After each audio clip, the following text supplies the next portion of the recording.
Hi. Hello. I hope you leave all of that beginning part in. I might put it at the end. No, put it at the beginning. I think it's more fun if it's at the end. Put it at the beginning. Welcome back to Wheel Takes, a podcast all about sleepy dogs. It's actually about the Wheel of Time, a series of books by Robert Jordan, also Brandon Sanderson. He helped with 3 of them. I'm Gus. I have read all of these books. I'm Allie, and I am halfway? Over halfway? You're over halfway through book... Done? No. With book 8. Surprise! What if? Okay. 20... No, how many We chapters will do this to them with Winter's Heart, probably. No, that's Crossroads. Sorry. Yeah. I don't know the difference. That's fair. Yeah. What? Where? Wheel of Time, books. Robert Jordan, I read all of them. You're book 8, I'm done chapter with book 8. 18. No, what if? This one is a 4-chapter episode. We really think it'll happen this time. If it doesn't happen, I'm gonna set myself on fire. So we were I would never do that. Jokingly griping about parts of these chapters online, and some people said, is it time for an Egwene slander hour? No. We already did that. Yeah, and we got so much hate for that. Yeah. It's interesting, because yeah, I feel like the Egwene people specifically hate it, which I kind of understand. There's a lot of parts of the fandom... I don't care. I'm nourished by your hatred. There's a lot of parts in the fandom where if you say, I like Egwene, you're drawn and quartered. We just don't go there. No. So my thing is that this is the podcast of breaking your hearts. I will slander every single one of your faves. I will not hold back when it's their time. Okay? Except for Moraine. She did nothing wrong. On this podcast, the only 2 people who are safe from slander are Elsie Grinwell. Yes. Obviously. Moraine Damodred. And as a secret third option, so it's more like a 2.5, Carolyn Damodred, just by extension. Yeah, no, yeah. Younger, hotter Moraine. Husky-voiced Moraine. Arwen Green. This podcast only contains spoilers for what Allie's I don't know already why read. green makes me just scream so. You see someone in a green dress, all you can say is the dress you're wearing is green.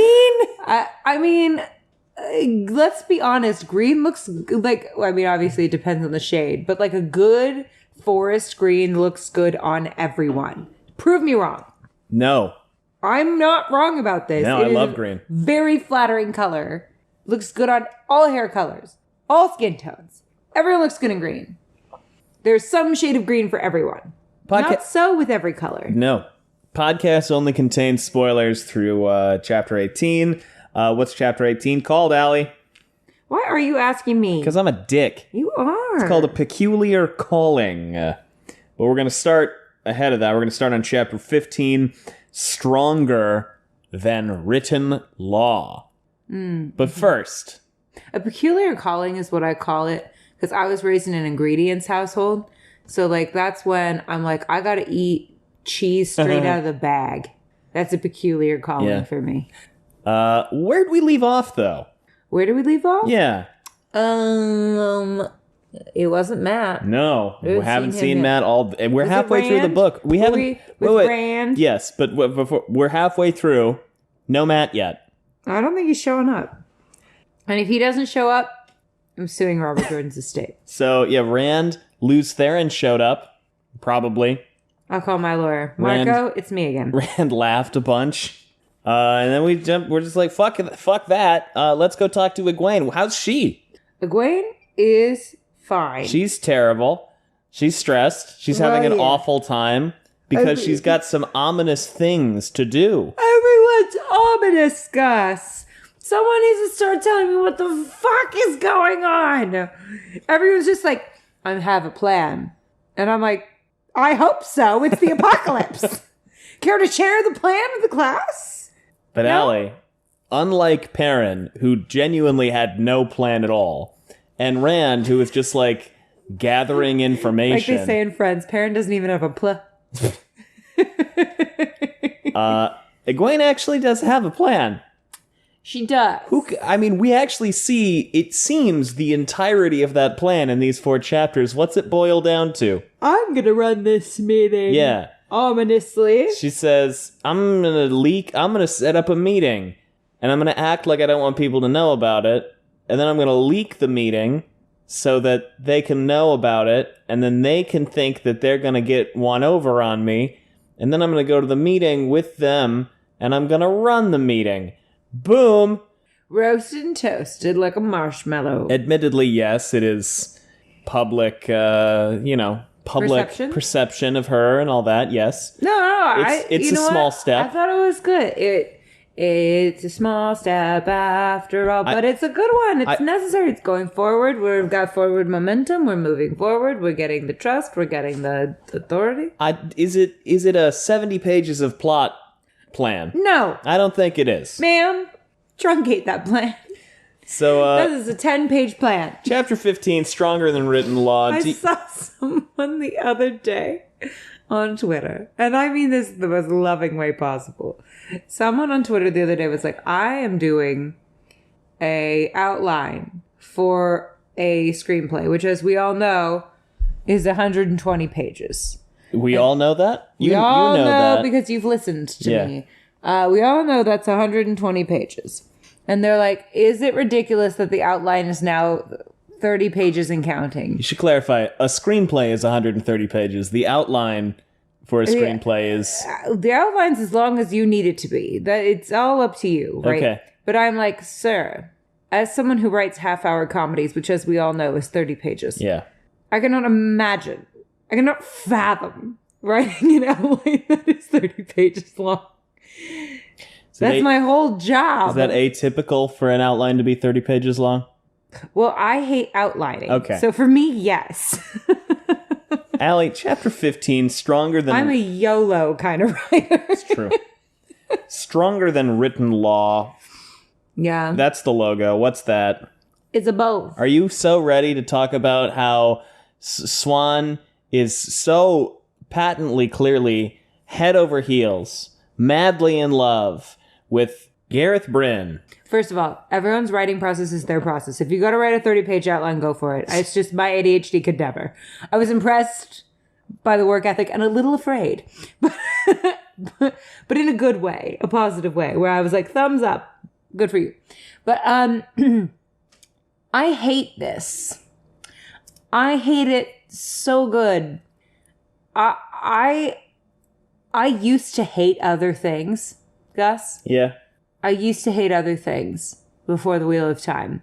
But the Wheel of Time has taught me a whole new level of hatred that now none of the things I hated before, loud chewers, socks with sandals, none of that matters anymore. Because I hate Gareth Bryn and Swan as a couple so much that my brain has exploded with such ferocity that it has created a black hole that is now sucking the rest of the world inside of it. Gareth Bryn is quite a fella.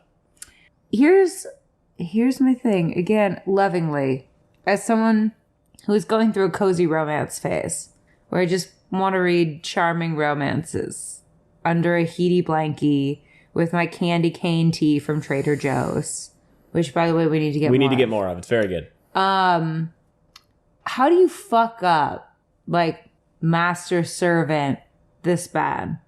Okay, and this is my favorite thing that we've ever done.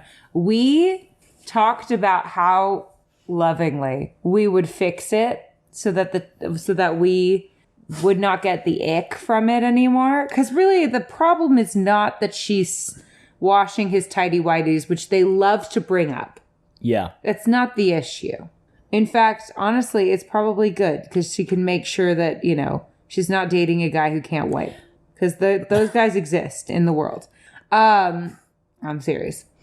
But my thing about it is that he spanks her. We don't have to ever think about it. Without consent. I just don't want to think about it. And I just feel like it's bad to be in a relationship with someone who spanks you without your consent. I feel like we're this close to it being cute. And then we introduced this ick. It's just like with Talonvor. We're this fucking close. And then there's this one thing where I'm like, he couldn't just leave well enough alone. He had to Robert it. Allie, do you have notes for chapter 15? Other than me generally screaming into the abyss? Yeah, I think you took notes because you noted as we were listening that you had to step up your notes game. I did. Your words, not mine. It was Gus's words. I was really not hurt by it. No. It was me. I was calling myself out because I feel like I've been kind of lackadaisical on the notes. Dreams! Here we go. Rand with many faces landing on him. Obvious. Perrin and Aram cutting through brambles with human voices heading toward cliff. Obvious. Yeah. He gets me all psyched about the dreams, and then he does obvious ones. Matt with 2 Aes Sedai on balanced scale. This is the 50th time we've heard about Matt and a balanced scale. So I'm like, we're probably going to see it. Moraine probably, and someone, maybe Swan, maybe Lanfear, since she was Aes Sedai once. Either way, it probably happens when he loses an eye, since we've heard about his eye being on a balanced scale. Correct, the mundo? Makes sense. I think he trades, he does an eye for an Aes Sedai. You've mentioned that. I like that. Yeah, but that was a really clever turn of phrase. I love that. You didn't laugh!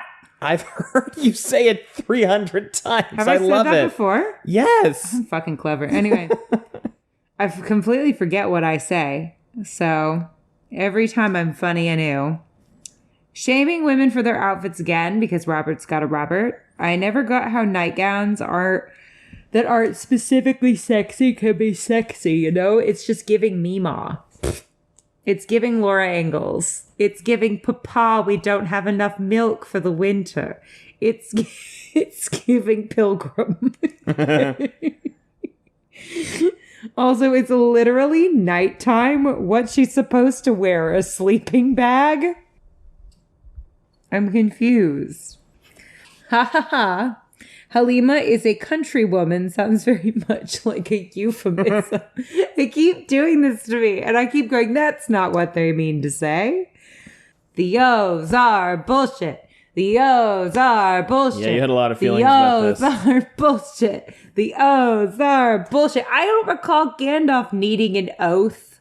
Yeah, I know. On my honor, I will try to not murder ball some dudes and be generally chill. Like, what? No. Nobody. Ian McKellen never swore on anything. Saruman was just allowed to be a dick when he wanted to be a dick. As it should be. Sure. Okay. The Jedi didn't take oaths either. I do recall, right? Nah, really. They maybe I don't know. If people who know the lore better can answer that. Someone would be like, but dear Allie and they Gus. don't have any magically binding oaths that I mean, Anakin was fucking Padme on the reg, and he wasn't supposed to be doing that. Well, if they do have oaths, there's certainly not a no incest clause. What? Luke and Leia? Oh, God. Don't they make out? They kiss once, yeah. And they find out they're twins? I pretend that doesn't happen. Twincest? Yeah. Star Wars? The real Star Wars is anyway trying not to think about the fact that siblings made out. Yeah. And that you shipped that. No. Also, I don't remember any wizards ever having to have protectors except for these biddies. Have you noticed this? Yeah. Like, Harry Potter was a literal child. Hashtag Trans Lives Matter. And everyone was just kind of like, good luck with the snake, man. Yeah. The O's are bullshit. The O's are bullshit. Repeat 300 times.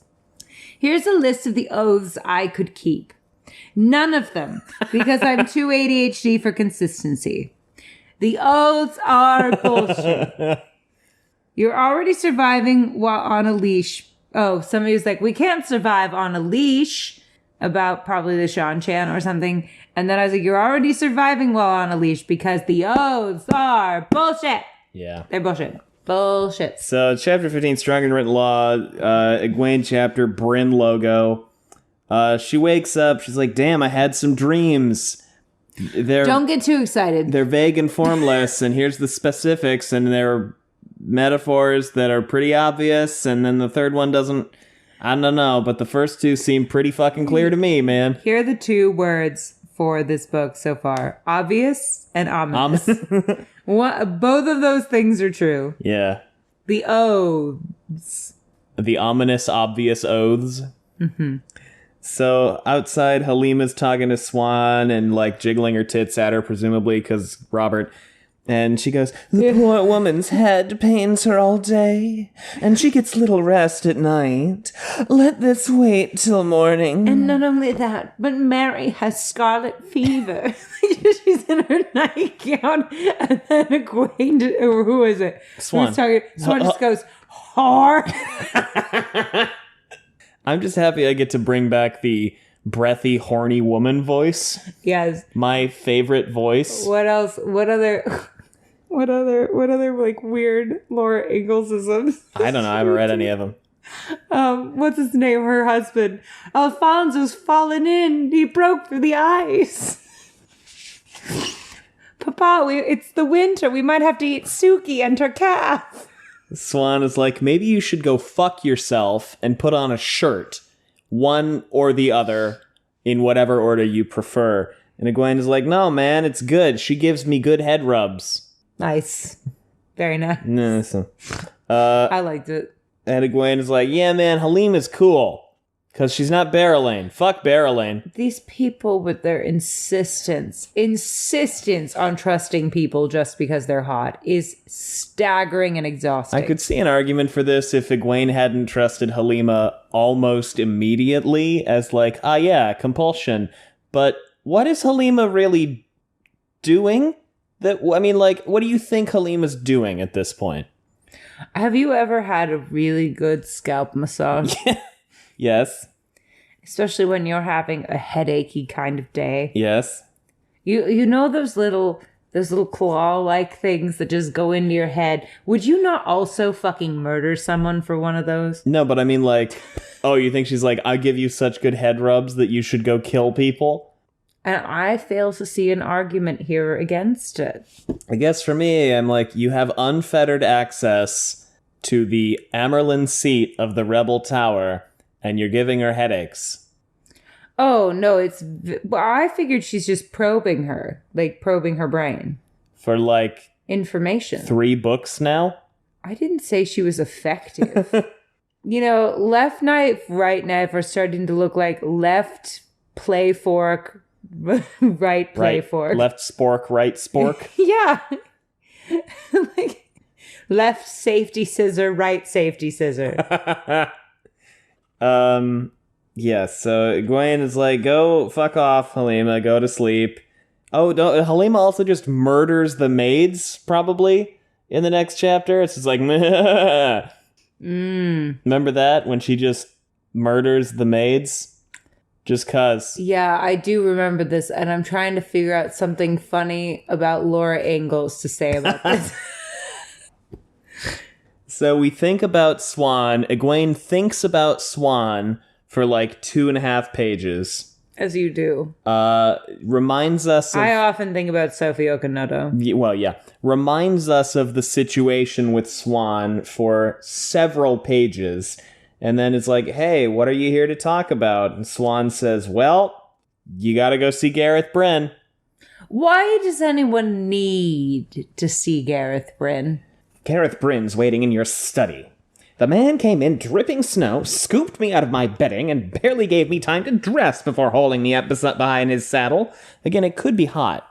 It's so close to being hot. He told me nothing, just tossed me down at the edge of camp and sent me to fetch you like I was a serving girl. Could be very hot. Could be so hot. Gus and I have this idea that at some point one of our YouTube series should be just going through the couples that exist in the Wheel of Time and trying to get rid of the ick factor in their relationship. So how do we make Talonvor and Morgaze hot again? How do we make Swan and Gareth Bryn hot again? And just, workshopping how we might. And if you already think they're hot, that's cool. We're just, It's not cool. What? No. I'm just trying to be inclusive. I'm not. I want 3 people to listen to this podcast who I like. Well, yeah, sure. Just kidding. So then they, so again, here's the event. We are 5 pages in. 5 pages in and we've already managed to slut shame? Yeah. A record for Robert. Egwene is also like, hey, why are you sleeping in Gareth Bryn's tent? And Swan is like, don't worry about it. That is a good question, actually, because before I was like, how did she realize that Swan and Gareth Bryn had something cooking between them? And now I'm like, well, if she's sleeping in his room, that is an indicator. But there's just a problematic power dynamic going on. Swan says, because I cleaned all his fucking ratty-ass, falling apart underwear, jockey shorts. Oh my God. And then Gus went in on what kind of underwear Gareth Bryn wears. I think Gareth Bryn owns 5 pairs of underwear. They're all gray, but they didn't necessarily start gray. They're like jockey shorts. They could have been blue and faded to gray. Yeah, or they could have been white and just grayed. Ooh. And the elastic is sagging. And like there's holes under the elastic from where it's kind of started to separate from where he pulls them up. But he's not going to get rid of them because he keeps going, they're fine. They're good. No, they're not. If this describes you in any way, throw them away. Find some new jockeys. What are you doing? But yes, Swan is like, well, I was washing his underwear and, his boots, and then I got tired, so I just crashed on the couch in his tent, as you do. Can I ask you a question? Yeah. Why do fathers hate buying new things? I have no idea. Why do they do this? I feel like every dad I've ever heard of, right, who is like a cis straight man, has been like, I've had this coat since 1985. It's kind of fun to be able to say like, oh, this coat has been, I spent $30 on this in 2004. But does it have to be your whole wardrobe? No. Like, I understand. I've had some pieces that have held up very nicely since I was like in high school or college. But like, it's a couple things, not an entire ensemble. So Swan then slut shames Halima again. She's like, well, why are you worried about where I'm sleeping? You got Halima in here. You're lucky you don't walk in your tent. She's just getting fucking railed by, like, some dudes. I'm surprised this tent just isn't one giant crab. You're lucky you don't walk in to find her entertaining some soldier. And Egwene is like, I think she's awesome because she's magic fingers on my head. It's great. I love her. Top notch. I am the best judge of character. None of these fucking people.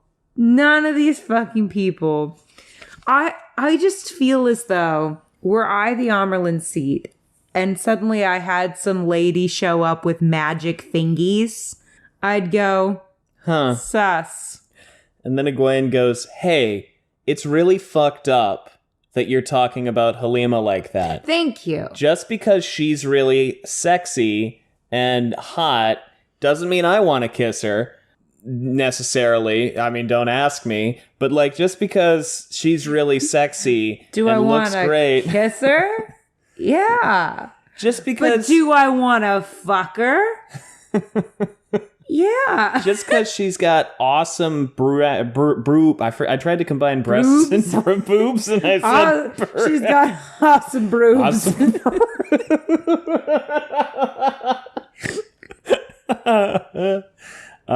Just because she's got broobies, banging broobies, banging broobs, doesn't mean it doesn't. Just because she looks great and men look at her, it's not her. It's not a problem with her. Just because in that nightgown she could fetch many cows. And then Egwene is like, Berelaine, the harlot, will burn to death when anyway. I just think it's hypocritical. As they say in Corinthians 4:29, don't judge lest ye be judged. Nope. Yes, I know you could theoretically make an argument that Halima is compelling her, but I think it's more likely that Egwene is just like, makes my head feel good. You know what? Even regardless, all of the Two Rivers children have proven to be such bad judges of character over and over again. They're not being compelled every time. I mean, look at Egwene's dating history. Rand. Red flag after red-headed flag. Aram. Red flag. Gawain. Red flag. Had a thing for Galad. She's dated so many Sagittarius men, it's ridiculous. There, I said it. So Sag slander. So, Swan's talking about the law of unattended consequences. Swan talks about the law of unattended consequences, which is stronger than any written law. There's the chapter title. Which is whether or not what you do has the effect you want. It'll have 3 at least you never expected, and one of those usually unpleasant. So, like, what actions do we take in these 4 chapters? None of them. And what consequences? There is nary an action verb to be found in these chapters. Anyway, so then Lyanna's, like, outside the tent, like, I'm gonna keep watch just in case they overhear you talking about this thing that you want to have be overheard later. Yes, and they're still pretending that they hate each other, and again, I'm like, to what end? Yeah. I don't know, man. I appreciate... This is another... I don't really know. I know why they did it in the first place, and I understand that it's like, well, we can get into more, people won't think we're plotting. Yeah. I don't know. Anyway. But let's get back to Halima and the sluttish bit of neck that she's showing. Well, she's probably like 9/10 of her boobs. It only counts if you see a nip, and everyone knows it. So,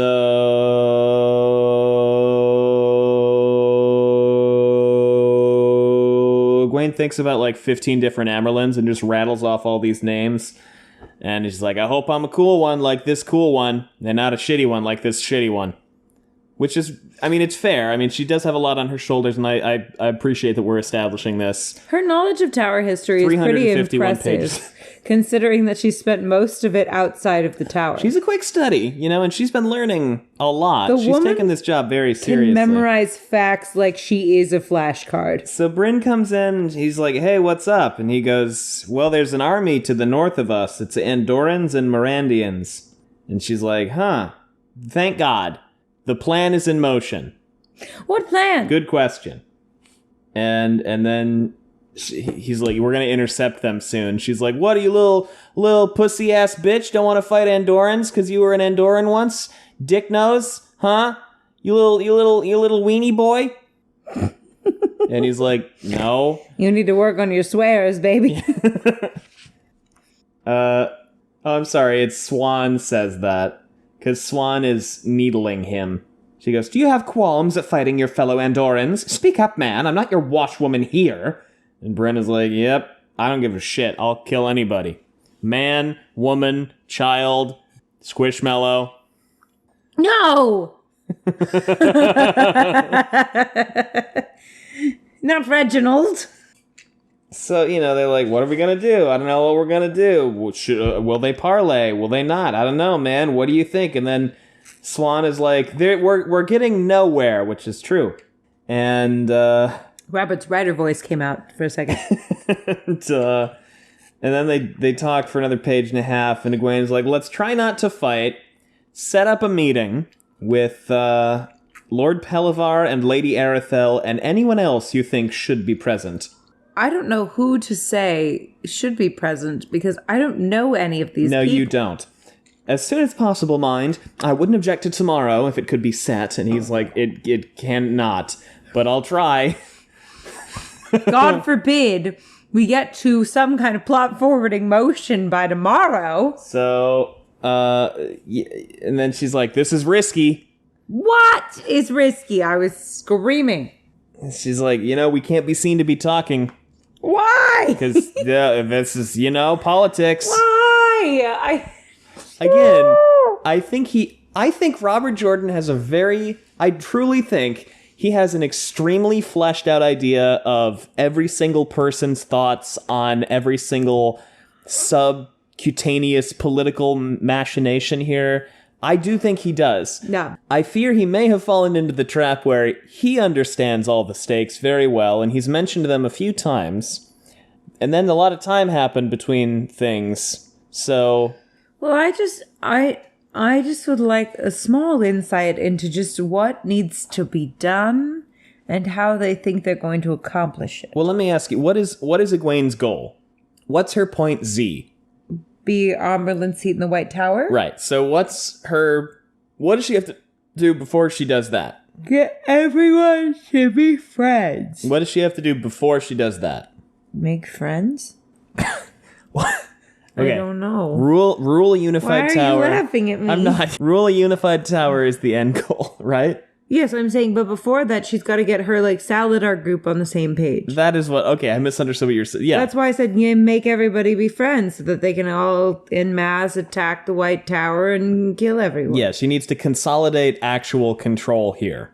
Yes, that's what I was saying. So I do think the thing is, she's like, if they think I'm anything but a puppet right now, they will depose me. It's probably true. Because I can't do anything until, as they said... Egwene Elvir being Amerlin's seat could be a rumor that 10 people heard. We can have you gone in a minute.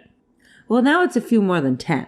But it's still... Well, I guess that's true, because it's the whole ass band, and it's also, like, all the random army men they've picked up walking through town. And now Matt knows. And Matt knows. So theoretically, the Dragon Reborn knows. And Rand will know. Yeah, okay, that's true. Because I was going to say, I think she wants to just do this big public meeting thing so she can have legitimacy, but the whole fucking band knows. And also, a lot of people know, so... Like, do you think that Rand would let anything bad happen to Egwene? If he didn't have to? If he had any say over it, but he also wants to get her out of this situation, remember? I don't think he would... Well, he doesn't know yet. Do you think he would accept and respect her as the Amerlin seat? My mind says, God, please. My knowledge of Robert Jordan says no. Egwene is also like, they might execute Gareth Bryn for setting up this meeting. Good. You know what? Did I say that out loud? Yeah. Which is funny because I seem to recall he made the Hall promise to go through with the siege. Yeah. So why would they execute him? I don't... They know this. I'm confused. I am confusion.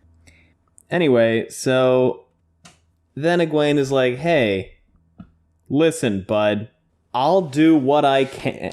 There is a great deal of weight given to... I'm sorry, the treason is not telling anybody about this army, I guess.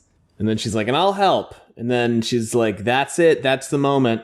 That's it. That's it. You know what? We're on a path. The first step down a road that would see her on the Amerlin seat in Tar Valon, or else deliver her firmly into the grasp of the Hall, with nothing left to decide except whether it was Romanda or Lelaine who told her what to do.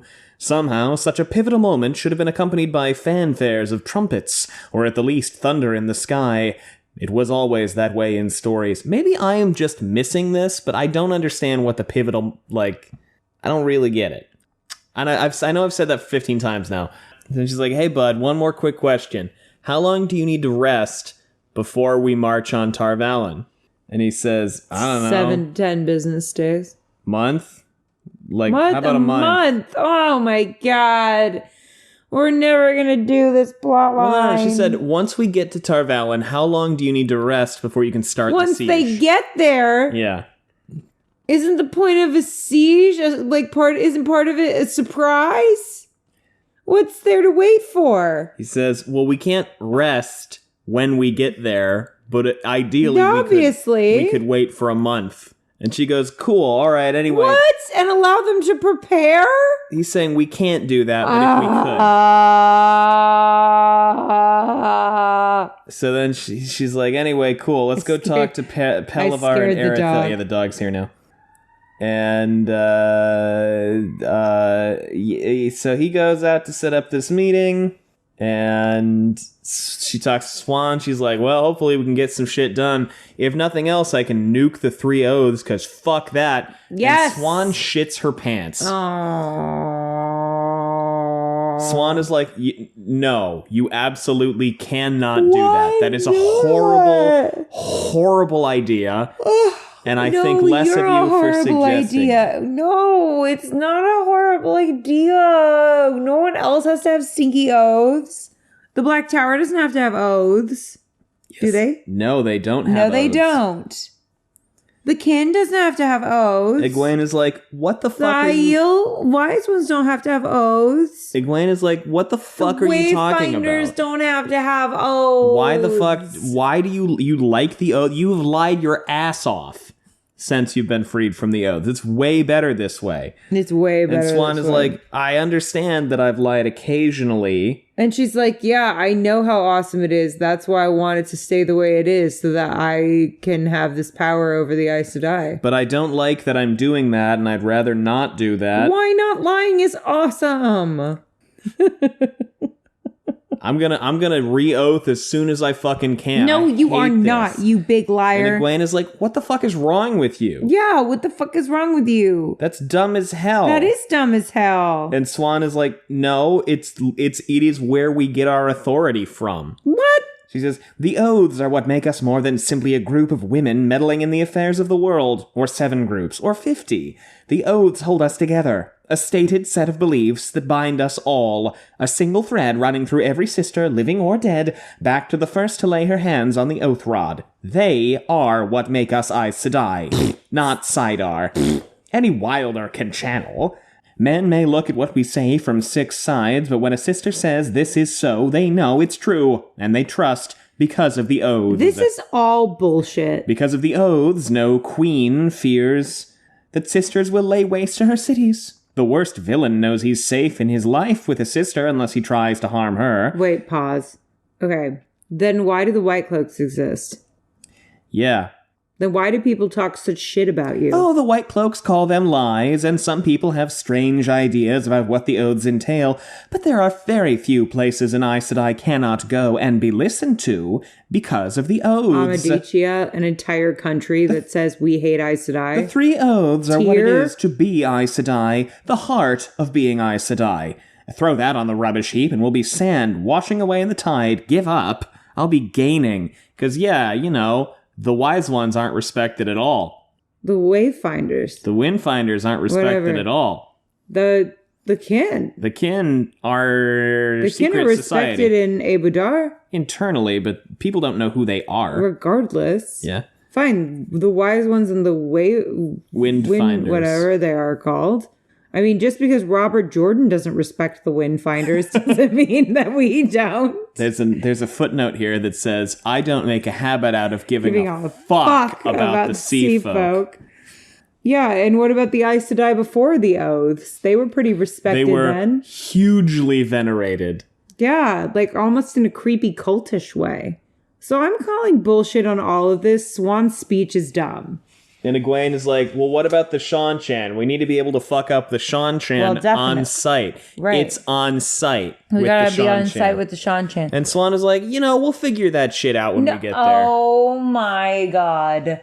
I have had it just about up to here with this bullshit. And then Swan's like, by the way, you don't have to kick Bryn out whenever you talk about stuff. He's a fucking dickhead and I hate him a lot. But, he's a good dude. Oh my god. Even if he sucks. Even if he spanks the shit out of me, I have some kind of weird Stockholm syndrome. One of these days, I'll box his ears every morning and twice at evenings on general principle, but you can tell him everything. It would help if he understood. Whatever your kink is your kink. Please don't bring it up today. He's taking you on trust, and it ties his stomach in knots, wondering whether you know what you're doing. He doesn't let on, but I see... And Egwene goes, oh, you want to fuck him? And as the reader, I go, what? Okay, maybe if she said it like this. Where is it? The man's a walking tribulation. It's true. If he doesn't count as penance for my lies, being flayed alive wouldn't do.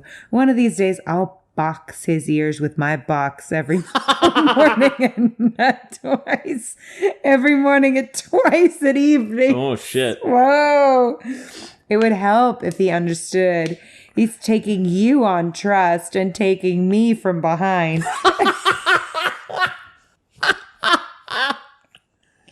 And it ties his stomach in knots, like I have him tied to the bed right now, wondering whether you know what you're doing. Don't worry, I know what I'm doing. All right, now I see. He doesn't let on, but I see the holes in his underpants, if you know what I'm saying. And then that would make me understand why Egwene looks and goes, oh, you want to fuck him because she's reading between the lines I do. Do you see very helpful? Now it all makes sense. People like when I read things back in a horny way. And Egwene goes, you can box Lord Bryn's ears or bed him, Swan, but you will watch yourself with him. Or box him with my bed. You will bed him with my box. You will not let slip things he mustn't know yet. Like what? Okay, but can I let him slip into me? There you go. Swan jerked stiffly erect. I'm not in the habit of letting my tongue flap like a torn sail, mother. No, someone else says that for you. Oh. And Egwene is like, all right, good talk. Let's go outside now. And they go outside, and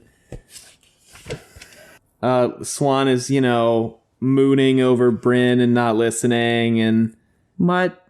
And then she's like, hey, Swan, wake up Bayanin, Anaya, and Myrell. Why? They are to ride north inside the hour. If Lord Bryn expects a reply as soon as tomorrow evening, time is short, because she wants to set up a meeting with this army. But not as short as Talmanes. There you go. Am I right? Short king. Short king Talmanes. We found a new short king. Other than Davram, Daddy Dav. Oh. And maybe Talmanes should go. I have a Grinwell Cup bracket in mind. It's coming up. I may have to do some... No, I'll keep him where he is. And Egwene is like, yeah, man, I got to get all of them up there to get information so that they can leak news about this meeting. Mm-hmm. And then Swan is like, hey, remember all those Aes Sedai names that Robert Jordan came up with this morning that he put in the beginning of this chapter? Well, here's some of those again, and I hope you like the cool one, not the shitty one. And Egwene is like, me too. I don't want to be... Shane. Oh shit! She's actually called Shane. Shane. Shein. Shane. That's gonna be a really mixed bag, then. Yeah. Because sometimes it's really cute and sometimes it's really shittily made. That's the thing. It's kind of a Russian roulette. And Egwene is like, with clothes. I'm so nervous about this thing that I can't sleep. That's the end of the chapter.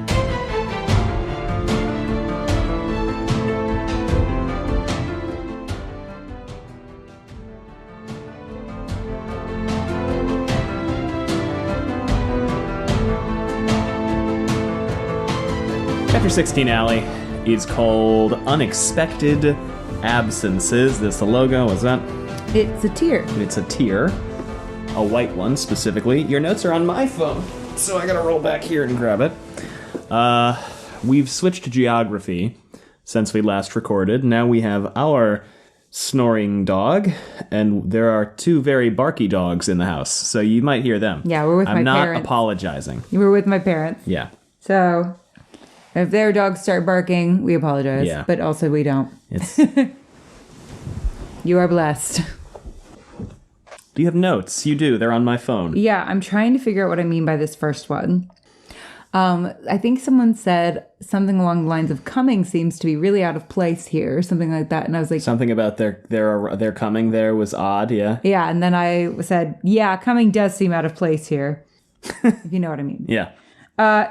Okay. I think they ran out of some kind of food. Tea. They ran out of tea. Oh, they ran out of tea. And I wrote, no, let's go to Trader Joe's. Because there's a great tea there right now. There is. Which I need to get more of. We do. Helped by a horde of novices. Hee hee. I was apparently just quipping away with you. I don't usually write these jokes down. But Gus did. You told me to write them down. But I wrote down... anyway, they're very silly. Riders often will head into the forest. You said that like it was an innuendo. Oh. Riders often will head into the forest, and apparently. And then you said, write that down. And I went, okay. Why did I say that? Anyway. I don't know. Honestly fair, he might throw up on the table. What am I talking about? Rand. But why would he throw up on the table? Because they're treating him like a drunken country boy who might... show up an hour late and throw up on the table. Oh, and I was like, honestly fair. Sea folk racism in 2023. I've been watching The Crown. Yeah. Which we could discuss my feelings on about how they're handling the Diana situation. But I said, it's like Robert heard the nickname Lilibet and said, hell yeah, I can make something much more difficult to say with Marilla Lee. Yeah. Marilla. Because I find Lilibet hard to say. Lilibet? Yeah. Like, I'm like, the fact that that was a nickname, I was like, but it's hard to say. It's harder than Elizabeth. Lilibet. I think it's hard to say. We keep letting women vanish without investigating. I feel like if my maid vanished, I would try to figure out what happened to her. I don't know. I guess Egwene was born into money. Oh, God. Well, there goes another one. Another. No, I just don't feel like... Isn't Swan's response like, well, she spent 10 minutes with Halima. She's probably out hoeing. Yes. Okay, first of all, shame on you for slut-shaming someone who's gone missing. I just find, like, it very upsetting, the thought of somebody being like, this person I know who has, like, worked for me has disappeared, and I'm not going to do anything about it. I don't know. I feel like if even one of my interns just fell off the face of the earth, I'd be like, hello? Are you alive? I just want to make sure you're alive. Like, I'd hope they were just being irresponsible. You know what I mean? Like, that would be the best case scenario. But I want to confirm that. God forbid Egwene has a moment of authority. Oh, yeah. Oh, I like the chair bit. Listen to me closely. I like the chair bit. Robert's got some good prop comedy going on with this chair, right? And I get why it's happening because it's basically a folding chair in the middle of the forest, right? Mm-hmm.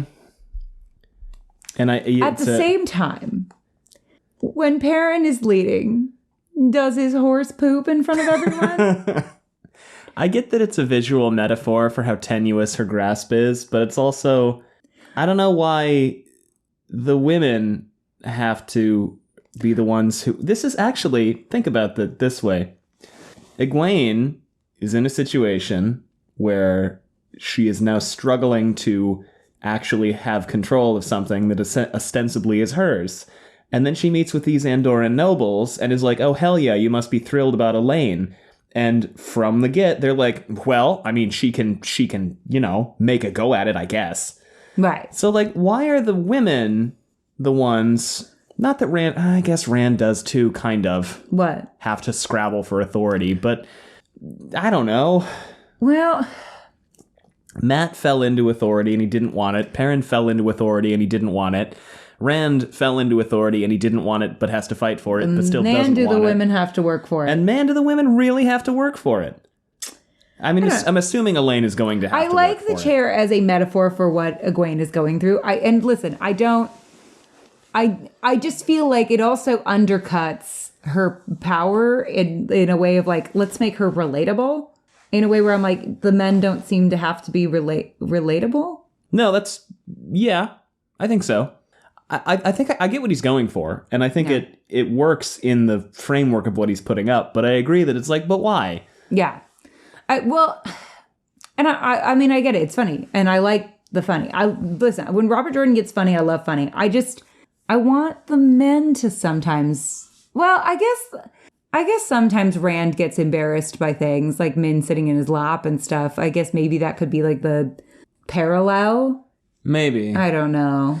But he never looks foolish, right? Well, I guess they always call him foolish. The Aiel call him foolish.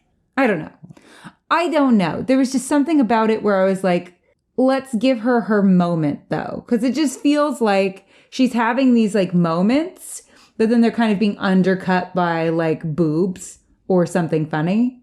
Do you know what I mean? Yeah, I know what you mean. And I don't know. I just want the women. I just want a scene of the women just having it, just being really competent and not like catfighting and stuff like that. I just like, because I feel like Perrin got his like Two Rivers battle moment where he looked super competent. Oh, right? Yeah. Like unquestioningly almost competent. By accident. Yeah. And Rand has had several moments of like battles in the sky, right? Where he looks super competent. Matt had his whole gray man chase. He looked super competent. He blew the horn. And he blew the horn. Yeah. Which, that one was actually a little more funny because he was just like, I might as well. It was funny, yeah. That was funny. But like, I mean, he had his whole gray man moment where like he was... Oh, yeah. and his whole battle with Melindra where he's unquestionably competent. That was luck, but the competence is luck. But they took it very seriously. Do Yeah. you know what I mean? Like his abilities were taken very seriously. Yeah. And I feel like maybe I'm wrong. I haven't gotten the same from the girls in the same way, because it's like anytime they're doing something, it's like either cat fighting is involved. Like the bowl or could there's like a joke or a chair that doesn't work or something, or they get hit in the head. Yeah. You know? Well, I think the bowl could have been a moment of like... Well, that's why That's it, I really feel like it could have been a moment of like women. And I guess the Battle of Two Rivers, we did get like a woman moment. Yes. But I just feel like it's been a long time since I've been like, we've let the women show off their skills and be competent without undercutting it with something. Because the Bowl of the Winds was multiple chapters of relatively unimportant nonsense cat fighting, followed by a badass thing. Yeah. Followed by more cat fighting. See, and I think I justified it to myself, and I justified the Sea Folks' behavior in a like, maybe I was editorializing. In my mind, I was like, well, ostensibly, this could be a oppressed brown people who are suspicious of these people that have potentially, you know, been kind of like pulling their kids away and things like that. And that I was empathetic anti-colonial. It makes perfect sense in that context. I feel like there's an anti-colonial argument to be made there. Yeah.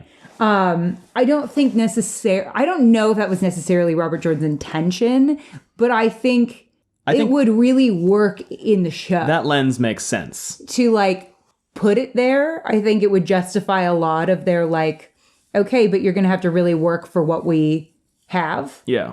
Like that to me would make a lot of sense if there was like an underlying cultural suspicion of other people, which fair, right? If you're this like nomadic culture that, you know, is suspicious of this other group.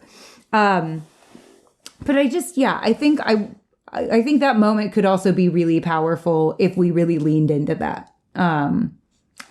But yeah, I wish that moment felt more.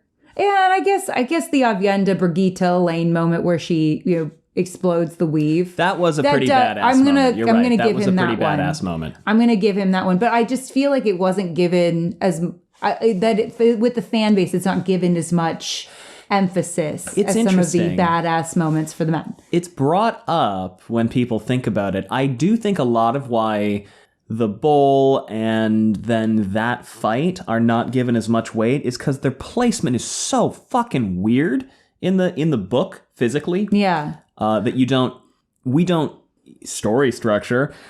We don't really look to the first third of our stories for climaxes. Yeah, like so when they're there, it doesn't feel like a climax. Yeah, I think if we put it at a maybe more climactic beat, that it would feel really bad. Like I think there's a way to make it really badass. On the show. Yeah, and it is badass, but I do think that I think it might have worked better if we had that alongside the Samael fight. And listen, what I appreciate that Robert Jordan isn't doing is just doing the thing that Hollywood thinks is good representation of women, which is like just make them dudes with boobs or like just make them like hard with no feelings, right? Yeah. That's strong women, right? Where they wear like a tank top and they're ripped and they shoot things. And like, yeah, at the same time, I would love to see more like badass muscular women on my screen, obviously. Yeah. Who are you talking to? Yeah. But like, I think it's just, and we have some of that, right? Like, I think Brigitte is a little bit that. Yeah, I think Brigitte, we've talked about how she sometimes falls into the stereotype of she's like one of the guys. Yeah. But I do think that Brigitte is... But she's feminine. She's feminine, and there's nothing wrong, again, with women who aren't feminine. Right, but we're not saying it's so complicated, right? Yeah. The representation question. But I'm like, my thing is, I appreciate that Robert Jordan does introduce a lot of different kinds of women. Yeah. Like, it feels like they all have their unique personalities and perspectives. Oh, absolutely. And that, I don't think always happens. Like, they'll just be like, this is what women are. But I do think sometimes he gets a little bit into that with, like, the cattiness question. I think, I think to be clear, we're not saying he can't write women and he hates women. That's not what we're saying. When we get into this sort of broad strokes, let's analyze this theme. It is more about what his background and unconscious predispositions may have injected into the text, regardless of his intent.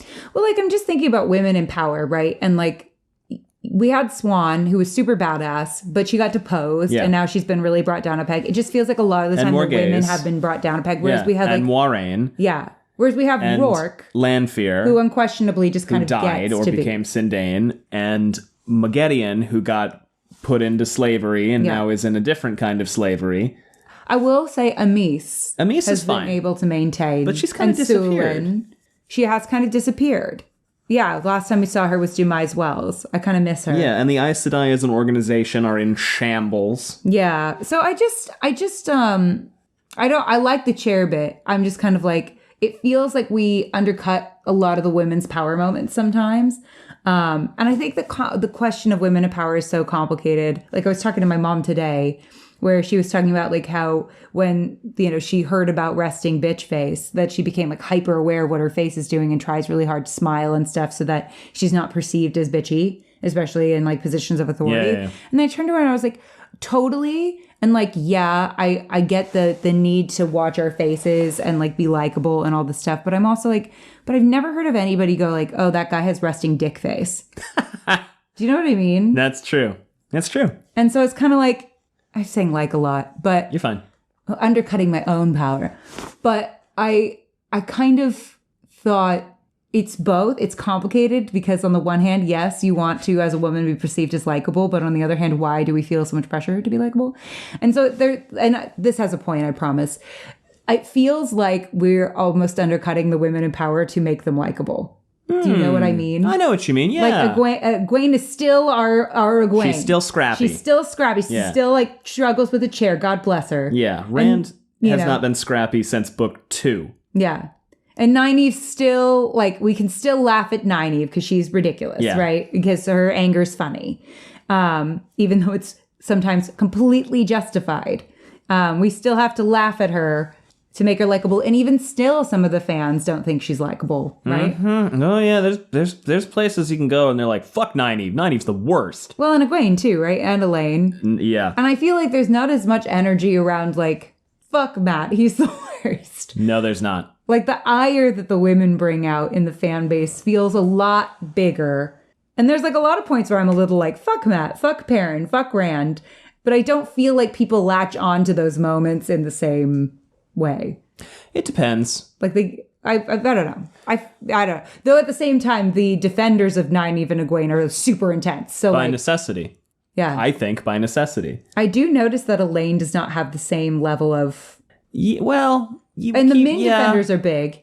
Min is just controversial for reasons we've talked about to death. Ad nauseum. But I realize, I've noticed, so now I'm a little like, what did Elaine do? What does Elaine do? Am I missing something that Elaine does? Anyway, I'm just curious. I hope something shitty happens to Lelaine. Lelaine, not Elaine. No, Lelaine. Yes. She's annoying. Yes, they and both are. And I don't like her. I really hope something shitty happens to both of them. Yeah, the Romanda Lelaine thing...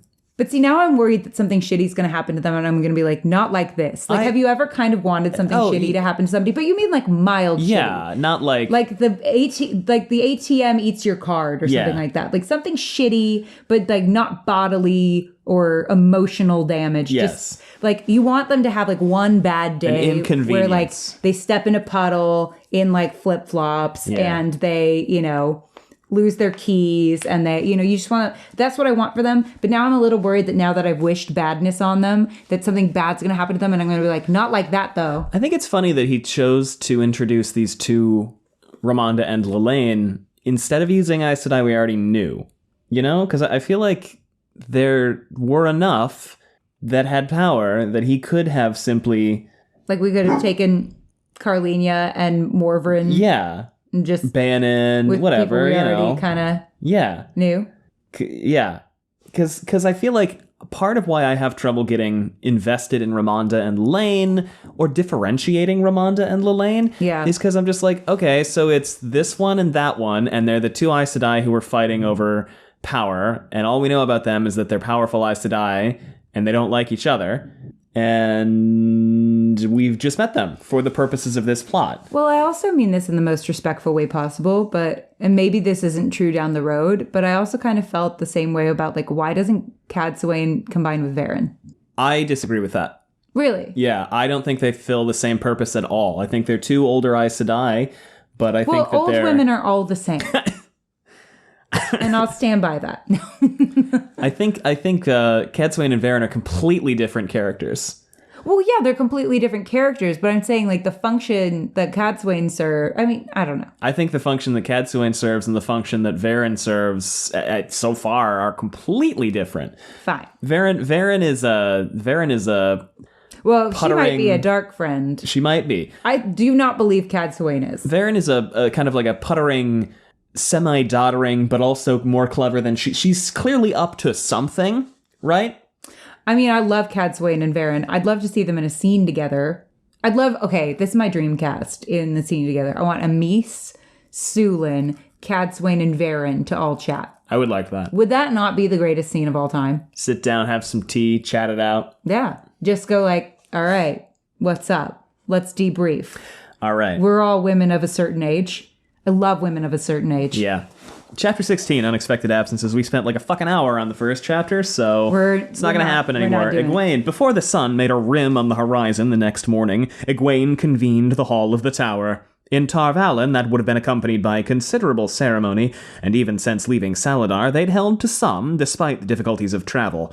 Now, Sheriam simply went from sitter's tent to sitter's tent while it was still dark to announce that the Amerlin seat had called the hall to sit.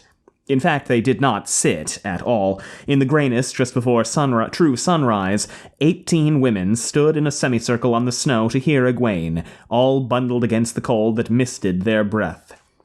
I want to, again, to go back to the chair for a second, because I like what he is doing with the chair in the framework of this, which is it's a ramshackle organization on the run.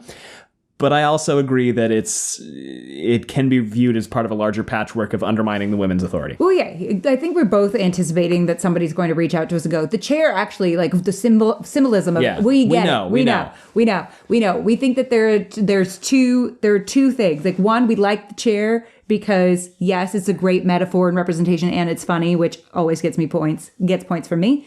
The other though is like, it just feels like you said. Why am I even repeating yourself? No, you're good. I'm just worried we're going to get somebody who's like, why do you hate fun? Why do you hate Robert Jordan? We don't hate Robert Jordan. We just are like... If we hated Robert Jordan, we wouldn't be reading the books. Exactly. I'm just going...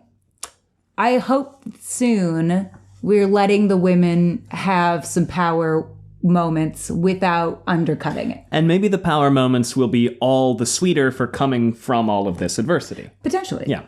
I would love that. So Egwene, they all get together and they're all standing around and you got Carlinia there and everybody else and Sheriam's there and Sheriam stands up there and this is what the note was. She walks up and she goes, she comes, the Watcher of the Seals. Oh wait, Sheriam's Irish, I forgot. We're listening to an audiobook right now that it is a very well narrated audiobook. Oh, the audiobook narrator. The narrator is doing a wonderful job. She's Irish, and the audiobook is by an Irish writer. But at the very end, an Australian comes in, and it's all due respect. She is doing her level best, absolutely, and she's doing all the right things with the Australian accent, but the Irish accent is still there. Yeah.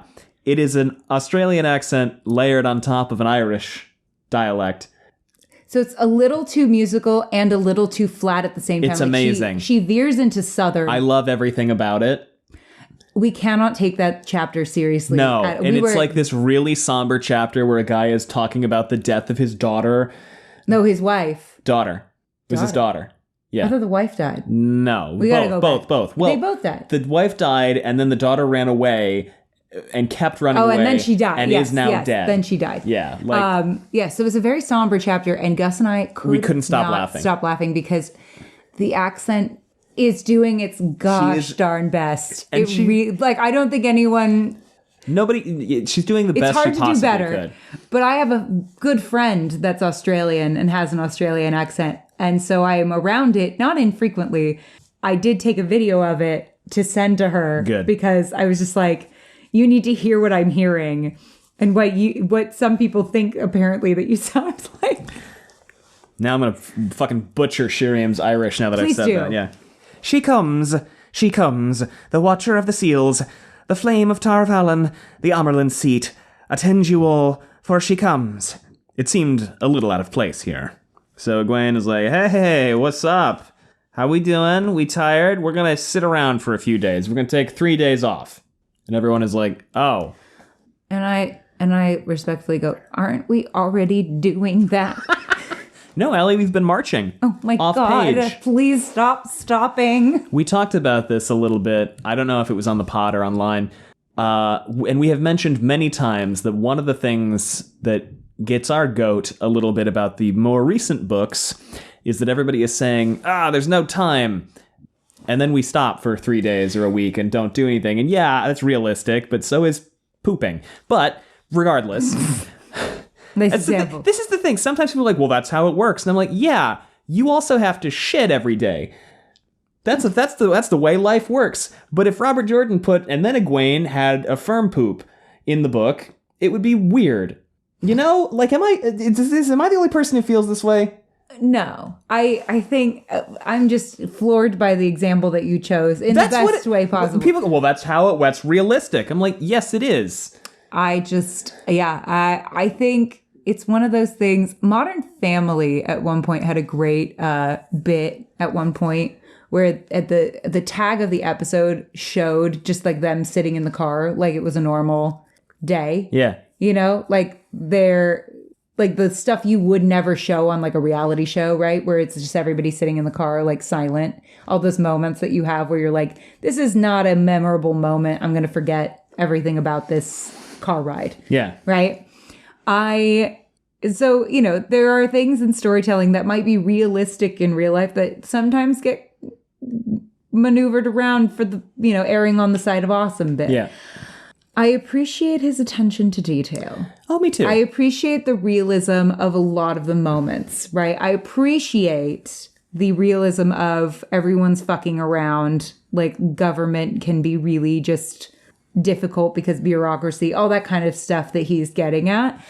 I just think, just like in life, sometimes those moments can be not the most exciting moments in the world. Yeah. Do you know what I mean? I think part of it also is because people are making these big decisions and then we don't see them.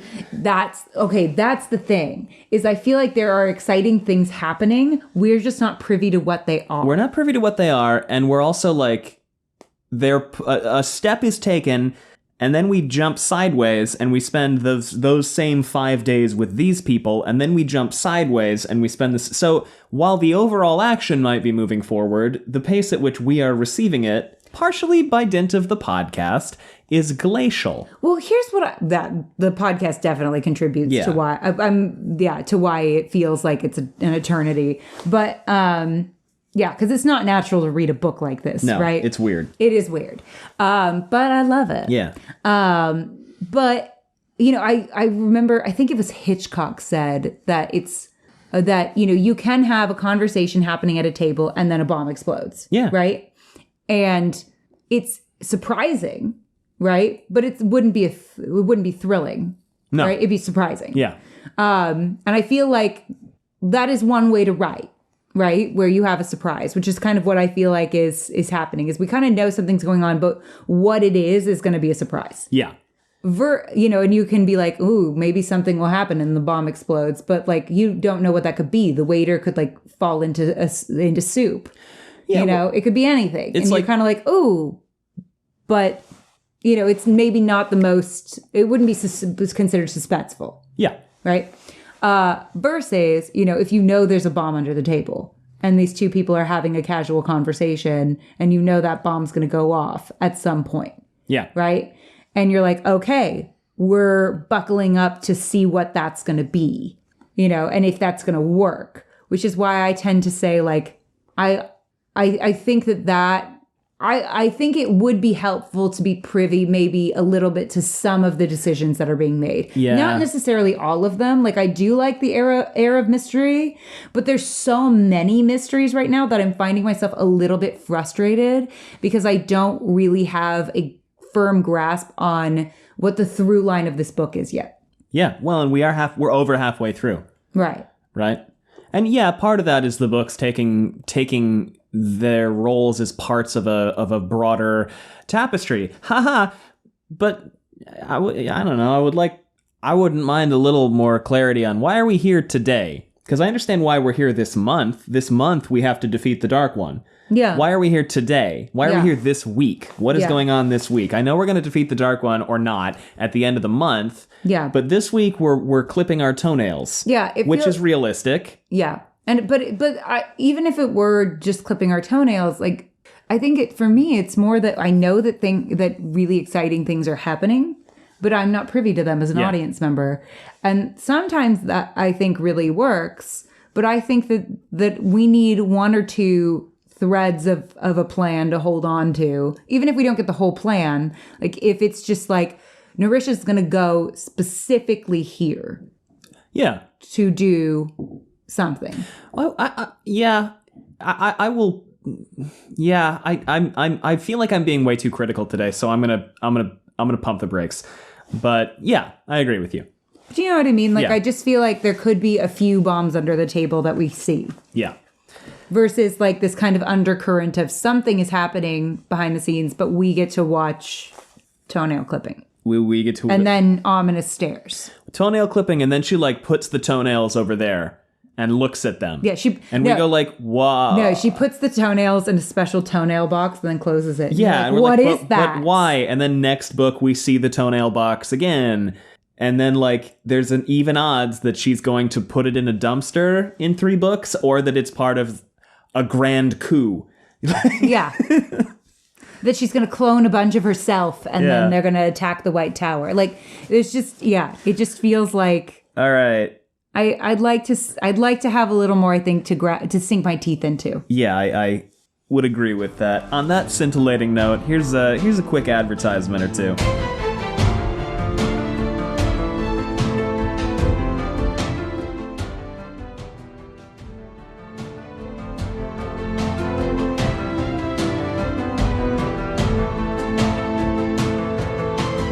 All right, we're back. Sink your teeth into that. It was fun last week. You were like, it would be funny if it were like manly men ads, and a bunch of people sent us clips of the ads, and they were like men supplements, masculinity. That cracked me up. Punching horses. So now I'm hoping that they got to sink their teeth into like a restaurant ad or something like that. If that happens, let us know. That would be really funny. So Egwene is like, we're gonna sit and we're all tired. We've been marching very hard off page for the past, which is fair, because it's movement. So like now something's going to happen. We skipped the transit. That makes sense. Yes, always skip the transit unless there's like a robber on the transit. So we get there and Egwene is like, all right, let's stop here. And then we talk about logistics for several pages, which is extremely realistic. And maybe we should refill our food supply. Yes, okay. And Egwene watches she sent her cabal of women who she made swear fealty to her north to do something. And now they're back, and she sees them, and she's like, yes. And we learn later this chapter that it was get information about the meeting with the army, I think, and then disseminate that information like they're not supposed to. Yeah. So all the very elaborate ruse to get Egwene and her folding chair to look like she has authority over the other two. Salami is here. Good to see her. That maid. There was no time for lounging and sipping tea. That's true. And what they can't talk about things. And we talk more about logistics. And Egwene is like, God, it's hard being Amerlin's seat. And Egwene is like, Swan is like, yes, it. Egwene says that. She can't even sit in the seat. I know. And then again, Swan is like, it is hard. Oh, that is also funny, Robert. It is actually right. Like it is a really good thing. The chair itself is really betraying funny. her. It works really well. It is really funny. And then Egwene thinks about some other Amerlins, and then it talks to Swan, and then we get to Erengar, and she's malevolently disposing of a corpse, and that's all we see. And whose corpse is it? Probably one of the maids. Right? Yes. I think she killed both the maids. Why? That she can be number one maid. Yes. That is correct. And poke at Egwene's head ominously. To do what, Allie? What's her long-term goal with these headaches? So, I mean, I talked about what I think the long-term goal is, right? Yeah. But, like, we don't know. I had to suss that out by just trying to be like, okay, I'm Erengar. What would I do to sow chaos? which is try to, continue to sow chaos between Saladar and the tower. But I'm like, is she poking at her for information? Is she poking at her to fuck with her? Like, what is the point of the headaches? Because it seems like it should be something really ominous, right? Like, it should be something where, like, she's drilling worms into her brain. I don't know. Something. Putting sleeper cell instructions in her head. Ooh. Right? You can do that with compulsion. It could be anything. Like something from the Something games. I haven't read those. Haven't. Spoilers. I didn't spoil anything. Did I spoil something? No, I don't know. No. And you're not even going to remember. I read the name of the person who wins season 2 of the what's that Korean game show? The Genius. The Genius. I saw their name once, and I cannot forget it. I haven't watched the season, don't know who the character is. Saw the name one time, can't forget it. Sounds like you, bro. Yes, it is. I don't remember yesterday. So Lelaine comes in, busts in, kicks down the door, but then remembers it's a tent, so she just kicks the flap, and the flap goes, and then she throws the flap aside and comes in and goes, hey, I've decided to make a habit out of giving a fuck about the sea folk. You are the only person. And Egwene says, we don't do that here. We don't do that here. So, they talk about the sea folk. Theodrin comes in, and Egwene is like, they're in my... So Egwene has this... Don't forget, Egwene has this whole fucking network of Aes Sedai, or semi-Aes Sedai, who she's had swear fealty to her. And she's like, those are mine, and versus the other 2 camps, versus the 3rd camp. But nobody can know about my camp. They have to think I'm an idiot. Or they'll depose me, which is fair. It's a fair concern. It's true. And Swan and Lyanna have to be seen to hate each other because... That I don't understand. Because then they'll know that they're working for me, and then they'll figure out that I'm not an idiot. Yeah, I don't know about that one, but, that feels like Egwene is thinking too hard. And do you know what I mean? Egwene just has a lot of anxiety. And well, that's fair. Romanda also comes in and is like, hey, I've decided to make a habit out of giving a fuck about the sea folk. So what do they talk about the sea folk? They're mad that the sea folk were included. They're mad that the sea folk were included because they think that they're stupid. Because Romanda and Lelaine are the epitome of Aes Sedai are better than everyone else at everything, no matter what. I stand by what I said. It's very colonizer mentality. It is, and it is an ivory tower, and we talked about how that's a commentary on academia to an extent, and colonization. Certainly, the whole let's take your kids and put them in our school because we know better how to teach your kids. Like this, I don't like it. Oh, we're gonna fritter away your culture and traditions in favor of what we think is the right move, which isn't. And it's dumb. Yeah. So they talk about Marillily so they just fight. I bet they make the sea folk women like the ones that end up at the tower dress in dresses too. Like they don't even get their... Sea folk only do the topless thing when they're out of sight of land. No, I know, but the women don't wear skirts. Yeah, they do. I thought they wore pants. I think they sometimes wear skirts. Yeah? I think. I'm not sure. I don't remember. Regardless. So then Egwene is like, hey, I'll, they're really more upset about Marillily for some reason. And Egwene is like, okay, I'll pass your message along. And they're like, oh, you're still here? And then Chaisa comes in with food, and that's cool. And Faelane is there. And I think, yeah. Faelane's surprise ally to Egwene. Yeah, well, she swore fealty. I know. I was just, very surprised by that turn of events. They leave, and Egwene and Swan talk for a minute. And they're like, where's Salami and the other maid? That's weird. Oh, well. No big deal. Probably off fucking. I just think that they should have asked questions about that. Am I wrong? And then they talk about the soldiers moving out. They talk about other news, and they kind of think about things that might be happening. And I think this is where they're like, rumors that Aes Sedai swore fealty to Rand. No way that's true. That's definitely true. And Egwene is like, yeah. I can make Aes Sedai swear fealty to me, but... He can't. He can't. Which, that's kind of fair. I mean, is it? He is the Dragon Reborn. Yeah. They're both wrong. It's a yes and no. It's complicated. I feel like it's complicated. And they talk about the Shido, and then Swan is like, "Hey, let's get to the meat and potatoes. Let's get down to brass tacks. Let's be doing the business. This is serious shit right here. You know what I figured out? What? There may be something going on here. You want to know what it is? This could be deeply ominous. What is this it? This could be serious. What is it? I'm not sure what this means or even if it's worth bringing up, but god damn it. Well, tell us. It's weird that so many of the sitters are young. Now, here's the thing. What? but on the other hand, Swan was the head of the eyes and ears forever. So I feel like she's on to something. Even though I think that what she's onto might be dumb. Do you know what I mean? Yeah, is this going to be a box of toenails in the trash, or is this going to be a box of toenails making clones? Here's my deal. The other day I was reading a book. Yes. By someone who I just don't think has met a woman.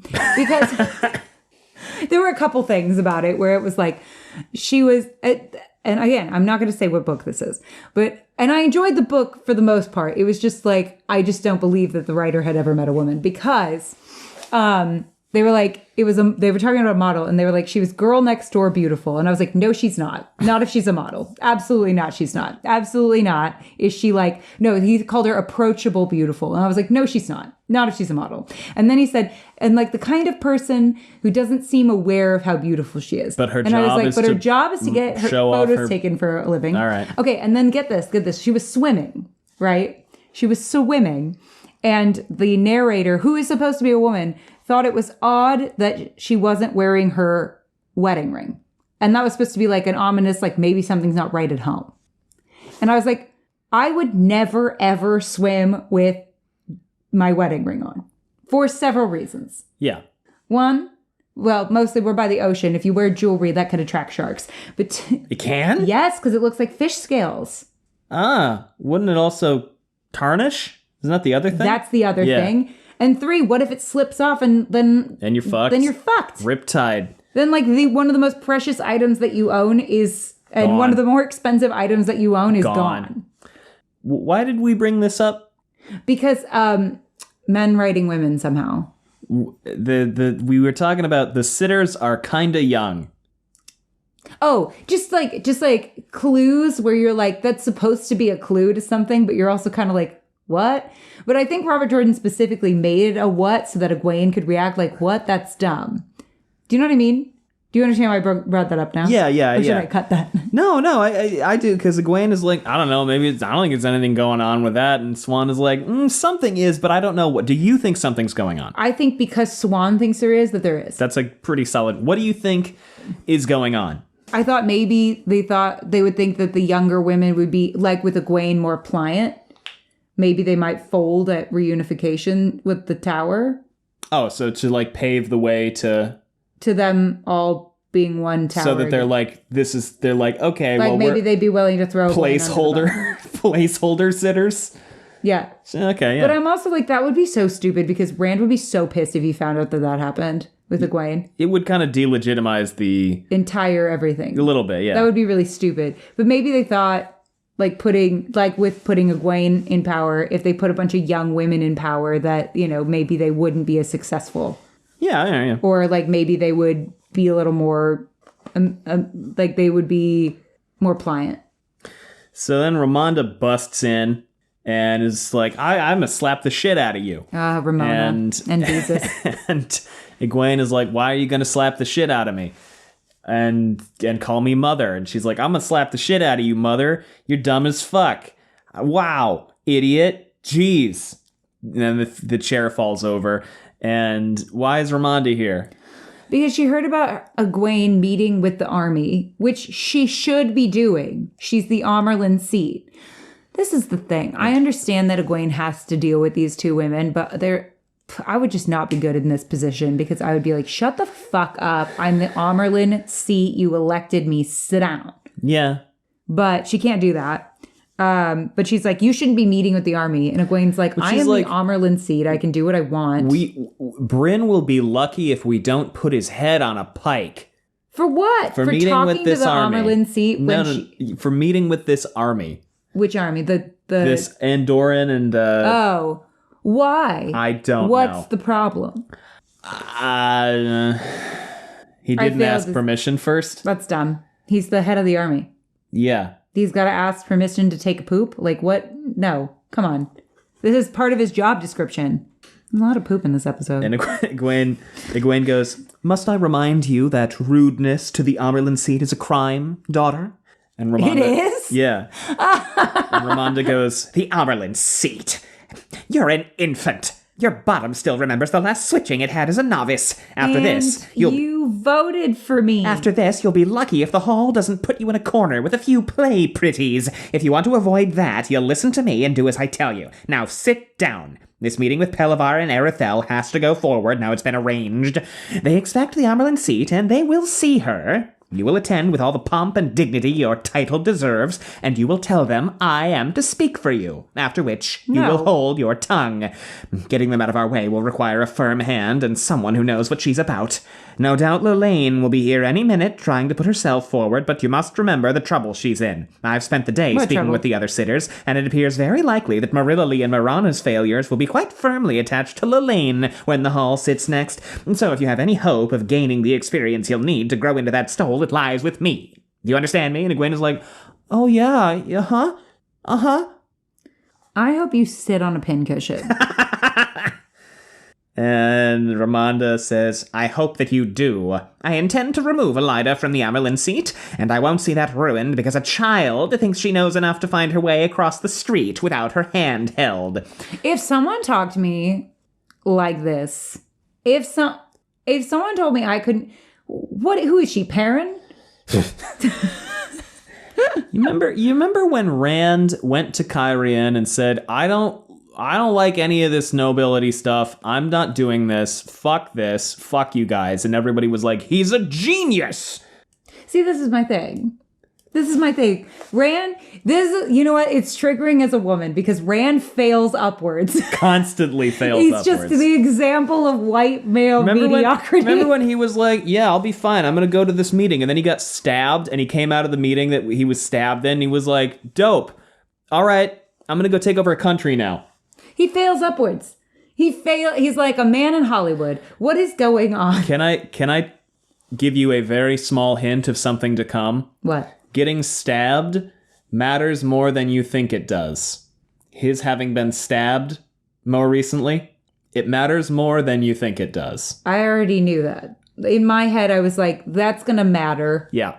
Right. Like, that's very sweet that you thought that I didn't think that. I know you thought that. I'm giving you a thing. I'm sorry. You're going to get stabbed. If this would be a huge missed opportunity if Rand got stabbed with a cursed dagger and then was like, and I'm fine. That would be a huge letdown to me if that happened. But you're right. Rand fails upwards. It's maddening to watch. They all do. Matt fails upwards too. I guess Taviran, but still. Perrin fails upwards. Ass over tea kettle. Falls his ass into power. Egwene accidentally got into power for sure, but now they're like, and now you gotta work for it, B. And I'm like, or you could realize you elected her to lead you. That's your fault. Oh, if it isn't the consequences of my actions. So Romanda leaves, and Egwene is like, I'm going to slap the shit out of her one day. And then Lelaine comes in. Well, Egwene throws her inkwell at the wall because she's pissed. And then Lelaine comes in and goes, temper, temper. Oh, oh my God. I don't suppose I need tell you your little secret is out. Very bad of Lord Bryn, but I think he's too valuable to kill. A good thing for him, I do. Let me see. I suppose Romanda told you that there'll be a meeting with Pelivar and Erethel, but you are to let her do all the talking, am I right? No need to answer, I know, Romanda. Unfortunately for her, I learned about this before she did, and instead of running to you straight away, I've been polling the other sitters. Do you want to know what they think? And Egwene is like, oh my God, Do I ever? Wow, who could say? Do I ever? And Lelaine goes, you're in no position to take that tone with me. I'm sorry, I believe that I am on the folding chair of power. The Hall is displeased with you, very displeased. Whatever Romanda has threatened you with, and it's easy enough to imagine, I can deliver. Romanda, on the other hand, has upset a number of sitters with her bullying, so unless you want to find yourself with less authority than the little you have now, Romanda is going to be surprised tomorrow when you name me to speak for you. It's hard to believe Erythel and Pelivar were foolish enough to put a thing like this in motion. Like what? The army, that's what. I hope they die. But they'll slink away with their tails between their legs once I'm done with them. And Egwene is like, how do I know you won't slap the shit out of me after you've done that? Here's the thing. I've said a lot of shit about Egwene in this podcast, right? I've said a lot. All of it was deserved. But the fact that they are disrespecting my girl like this, I cannot stand for this. Yep. I will not stand for this disrespect. I want them both burned alive. Lelaine goes, Because I say I won't. Don't you know by now that you aren't really in charge of anything? The hall is. If someone implied I wasn't able to cross the street by myself, first of all, horrible. I'm so angry. I can't even say what I would do. Like I like to think that for the most part, I tend to keep a pretty good handle on my temper. Am I wrong? Tell me if I'm wrong. No, you do. Yeah, I tend to. Sometimes I fail. But like most of the time, I think as long, I keep a pretty good handle on my temper. I would lose my shit so fast on these women. Like the fact that Egwene threw her ink well when they left, I was like, I would have done it then. I would have done it before then. That would have pissed me off so bad that there better not be anything I could chuck. Don't you know by now that you aren't really in charge of anything? The hall is, and that is between Romanda and me. In another 100 years, you may grow into the stole, but for now, sit quietly, fold your hands, and let someone who knows what she is about see to pulling Elida down. I would legit. And Egwene is like, maybe I am a fucking idiot. No, probably not, but like maybe I am. No. And then Swan comes in and Swan's like, no, you're not. And is like, hey, so the hall knows about this. And Egwene is like, oh, do they? Oh, really? I could not guess. Wait, this is when Swan goes, what did they say? How'd it go? And Egwene goes, about as we expected. Swan, they couldn't have handed me the hall better if I'd told them what to do. Which is lovely. And at the moment I was like, what? Yes. That looked like a big L for you. Like twice you got handed your ass. I am a little confused about... According to Romanda and Lelaine, the hall is furious. And then she just ignores that and runs the meeting herself anyway. Yeah, I feel like, I don't know. Like she's like, look, I looked authoritative. And I'm like, yeah, in front of this other army, but you don't think that the hall is going to be who you said if you look competent will pull you down is going to go, oh, look, she's competent. Yeah. I think what is... I don't know. I understand the premise here, right? The premise is she needs to construct enough quiet authority and silent and hidden authority that when she asserts her authority, it is undeniable. Yeah. Right? But I also... Swan was one of the most publicly, outwardly authoritative figures around town. And they pulled her down. Yeah. I don't know. I don't know the play here. Yeah, and I understand that was the Black Aja, probably, but like... Oh, definitely, with Alviarin, but... And then Elida's just an idiot. Yeah, I think when we compare this to the other stakes, right? It's kind of like, I get what you're going for, but what... I trust Swan because Swan is head of the eyes and ears. Yeah. I trust her to know. And you know what? She did have a very good, 20 years? Oh, yeah. In a very kind of tumultuous time, right? Because there was the vileness. I think she showed up just at the end of that, I think. And then she spent 20 years setting the stage for Rand, basically. Yeah. But she did a good job of that. Oh, absolutely. She did a fantastic job. If Rand had listened more, that would have really gone well, I think. They kind of wanted to be like, here you go, we got you, come to the tower now. I mean, yeah. They did what Elida wanted to do, but with less kidnapping. Yeah. I mean, I don't necessarily think it would have been a bad thing for him to go to the tower necessarily at first. Do you? I mean, I guess Taviran said no. I think it would have been a terrible thing. Oh, they probably never would have let him go. They would never have let him go, and then he would have been... I mean, the Black Aja would have been right there, and... Oh, yeah. You're right. No, I think that would have been fun. horrible. I understand why they wanted to do it. Bad take. I take it back. Wheel takes it back. But Wheel take backsies. I like that. Yeah, I don't know. I feel like I trust Swan to course correct what went wrong with her reign. I'm just like, I guess I'm just questioning, like why does her public, maybe what it is that then she wouldn't be allowed to like necessarily peter out. Do you know what I mean? Egwene? Like before, the kind of threat was, 10 people know that you're... See, we talked about this earlier, though, and I said that, and you said, the band knows. That's true. All of these Mirandian soldiers they've picked up also know. It's safe to assume, even though it's not true, that by now Rand knows, because Matt knew, and Nynaeve knew, and Elaine knew, like all the Avienda knew, Brigitte knew, all these people Tom knew, Joylin knew, all these people he was close to knew, so you would think that eventually it would get back to him, right? Yeah, and there's so then what's the play? Pretty much no worse. I feel like their hands are tied now, honestly, because there is no worse way to upset the Dragon Reborn than by saying, well, they would think, than by saying, yeah, we made your ex-girlfriend queen, Pope, but then we said, no, fuck you. That's what I'm saying. It's like, it doesn't make sense. Like now they're really in a bind. See, okay, here's the thing. Not to give Rand the authority here. I realize I'm stripping authority from a woman's plot line and giving it to a man. I don't mean to. No, but I think that that maybe that's what the point is that now she has them in a corner. But she doesn't seem like she thinks she does, right? Because she's like, I gotta have this meeting and I gotta do this stuff. She doesn't think that maybe because they don't yet realize that they're the ones actually backed in a corner. Okay. Right? So what if, maybe this is stupid, but what she needs to do is make them realize that actually she holds all the cards, right? Like theoretically, she's like, if I attacked them head on, they would just depose me and not even think about it, right?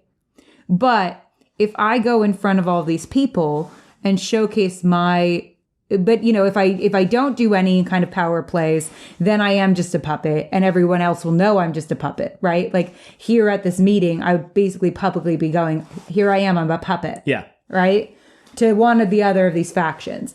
But if I go in making the two factions think that I'm going to go along with what they say, preventing them from deposing me before. Oh, yeah. Okay. Yeah. Then I go, okay, actually sit down, both of you. I'm the one in charge. I no longer look like a puppet in public, right? And they think, okay, I got to retaliate, right? They've got to think about retaliating, but then they have to realize then in that moment that they're fucked because Rand knows that his ex-girlfriend is Amerlin and they can't pull her down without pissing him off. I think another thing about this that would make me more invested is if I had any way to distinguish the factions. I can't tell you a single thing about Romanda's faction. I can't tell you a single thing about Lelaine's faction. Right? It's Romanda's and Lelaine's factions. I don't know what they want. I don't know why we don't want to listen to them beyond the fact that they just seem like shitty people. Yeah. And that they would not let Egwene do... What do they want out of the situation? I get, power, but power is kind of a general want, That's right? Power to what end? To what end? What do they think them... Because everyone... Because, I want to be king is not always enough. Yeah. It can be enough. What do you think you're going to get from that? Yeah. Because, Elida clearly wanted power, right? But she wanted power because she felt that she was owed power. And she felt... But she, came from nothing, right? Yeah. And was like, I want to be in power. And that makes sense because she came from nothing, so she views power as being able to do whatever she wants, which is why she sucks as a leader, because she thinks that power means getting to do whatever I want. More than that, Elida thinks that she and only she knows how to prevent, it seems, the loss of the light at the last battle because of her viewing with Elaine and because she was there for that. The whole, not Elaine necessarily, the thing about the daughter, the royal family of Andor. Yeah. She honestly thinks, and this is the thing about Pedronile and Elaine both, not Elaine, god damn it, Pedronile and Elida both that I think makes them such compelling and interesting villains. Both of them very clearly and very firmly think their way is the only way to prevent catastrophe. Which I think is really interesting. Yeah. Yeah, I think it makes them really interesting villains. Are they likable? Hell no. But Yeah. I mean, Petronile was a little bit likable, which I begrudgingly admit. Yeah. But I mean, they're both operating with bad information and ego, Yeah. right? But Romanda and Lelaine, I have no idea why they think they should be Amerlin, other than, oh, well, I gotta get the tower back together. it can't be the other one. Yeah, it's not the other one. Here's my thought. What if it's like, okay, she can't be a puppet, right? She can't make them think that she's their puppet. And she can't also straight up make them think that they can't work with her, right? Those two things are true. Yes. So she's in a bit of a rock and a hard place. But we have to think of it as like stick and carrot, right? If they still think that they can work with her, right? But she's not going to be their puppet, they have to basically kind of work with her. Yeah. So she asserts her authority just enough to not make them pissed off, but enough to kind of send a message of I'm going to do what you say, right? I'm going to do what you think is right, but I'm going to do it on my terms because I'm in charge. Yeah. Right? So I'm amiable. You can push me in the you can coax me in the direction that you want me to go in, giving you the carrot that you need to keep me in power, right? And the stick behind it is also, if you pull me down, my ex-boyfriend is going to light your ass on fire. Oh, God, I don't want to make it dependent on Rand. I don't. No, largely carrot, but there is also the stick factor. I know. It makes me feel icky to make the threat, my ex is gonna beat you up. Okay. I hear you. But I guess as a woman who's used to operating within the patriarchy, yeah, there's a certain extent to which you've got to play the game. Yeah. You don't want to lose yourself in the game, but you also have to play smart, right? Yeah. And go, okay, I recognize that I am a woman in a society, right? In a vacuum, I would love it if you didn't have to kind of cater to certain egos and whims to get ahead, right? Don't lose your soul, but also kind of go okay, I can't win every battle. Yeah. For feminism, right? Sometimes we've got to Yeah. Sometimes we've got to play to get ahead so that we can pull other people up. So hopefully we can change the system from within, right? We can't always play outside the system. Yeah. So while, I agree with you, I don't want Egwene's plotline to be dependent on Rand. If it exists as a stick and it can work in her fucking favor, if you can use the fucking patriarchy to your benefit, then fucking do it. I think, as long as you're trying to uplift other people. I think for me, another thing that gets me confused in these sections is it seems like they put her in power to appeal to Rand, but now we've kind of abandoned appeal to Rand, and all we're thinking about is Elaida. Which I get, you gotta build the bridge before you can cross it, but they're not talking about Rand anymore. At all. No, I know. I'm sorry. I'll stop. No, I'm with you. This is just a way that it works in my head. I love it. I'm just justifying it in my head how I think maybe it might be working, because sometimes I feel like machinations are happening, but we're not always as an audience filled in on what those are. Yeah. What the point is. Yeah. Do you know what I mean? Yeah, I know what you mean. So we switch perspective to Sheriam. The last light was failing as Sheriam approached her tiny tent, smaller than Egwene's. Wait. I just want you to describe what my face looks like for our listeners. Do you know what a Cheshire cat grin is? It's that. Yeah. And if you don't know what that is, look it up. If she had not been keeper, she would have had to share. Ducking inside, she had only time to realize she was not alone when she was shielded and flung face down on her cot. Stunned, she tried to cry out, but a corner of one of her blankets wadded itself into her mouth. Dress and shift burst away from her body like a pricked bubble. A hand stroked her head. "You were supposed to keep me informed, Sheriam. That girl is up to something, and I want to know what." I didn't do a voice because we don't get any information about who is speaking. It took a long time to convince her questioner that she had already told all she knew, that she would never hold back a word, not a whisper. When she was left alone at last, it was to lie curled up and whimpering from her welts, bitterly wishing that she had never in her life spoken to a single sister in the hall. All right, Allie, what do you think about that? I just feel like the cat that caught the canary. I feel like the mouse that got the cheese. I am so fucking smug right now. Why? She's a black Aja. What? 100%. That's your takeaway? How could it not be? It was my takeaway. It's just like Hadnan Kadir or like any of the others. They always do this. They grab the... first of all, I don't see the actual point of being a dark friend because it just sounds like you just signed up for abuse. Yeah. So, I don't know. It seems like kind of a shitty life. I just feel like there's no carrot here. Not really. The carrot is eternal life, but like... and power, but that's it like... so nebulous. It always ends up just being groveling like a worm for Yeah. people who don't care about you. Exactly. I'm like, are they really going to give you eternal life? They don't give a shit about you. They'll cut you in half with a waygate with no like, or not waygate, whatever that is. Gateway. Okay, you have to have mercy on me, like truly. No. But she's got to be Black Aja. That's what this all indicates. It's the gray man in her bed. I think of it all. Why did she arrive on time when the gray man was getting stabbed? I think there are two possible solutions to this. One, she's Black Aja. She's Black Aja. Black Aja. Two, she has been manipulated or coerced into working for a black... So it's the Taim question. It's the Taim of it right? all. Either she's evil or working for evil, or has been forced to work probably for evil. Because if somebody beat her with the power, well, it's probably that's a weapon. No, at first, I would immediately assume it's Halima. Well, did she sense channeling or anyone holding Saidar? No, she did not. No, she did not. So it suggests it's a man. It's either a man or Halima. Or a woman who is... I think you can... No, you can't shield that you are actively channeling, can you?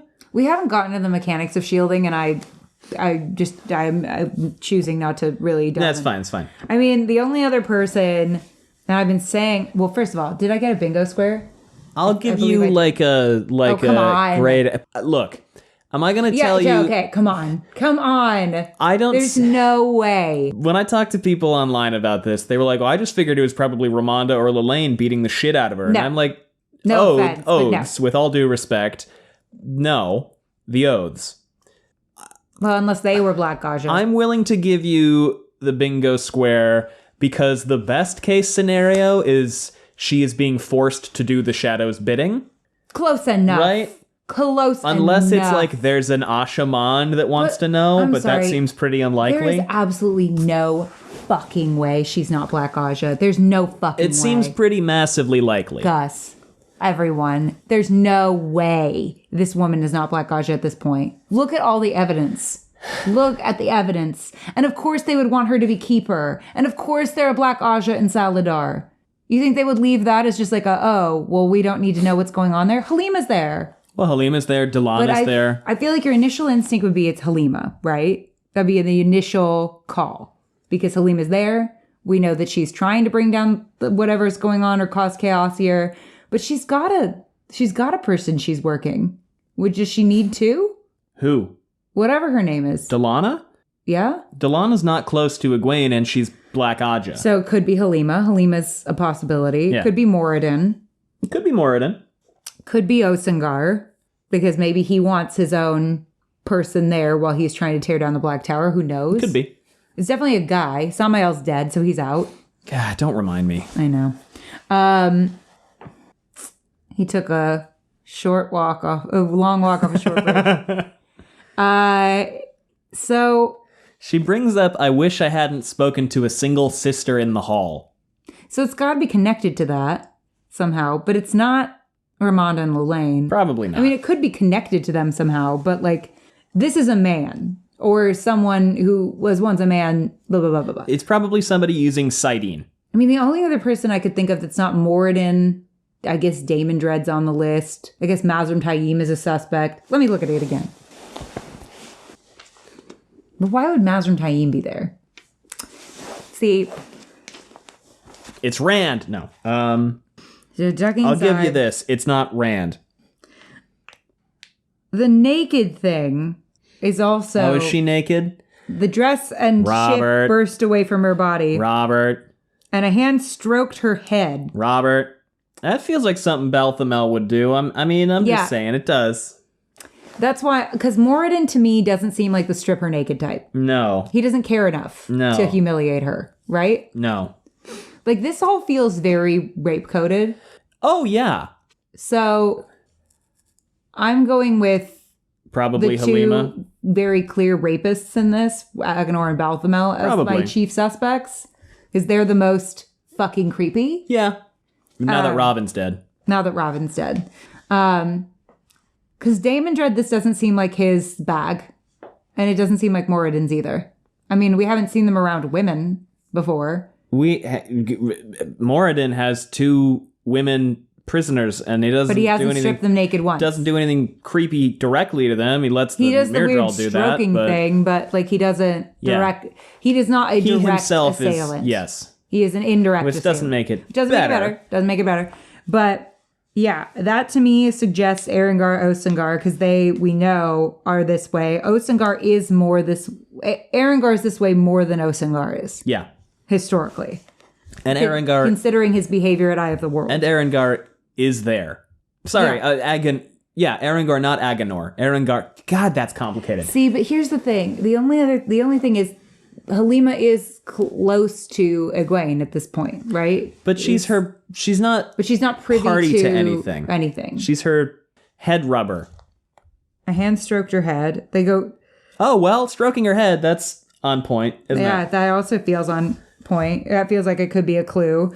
Took a long time to convince her questioner. They go really out of their way not to use pronouns. No, yeah.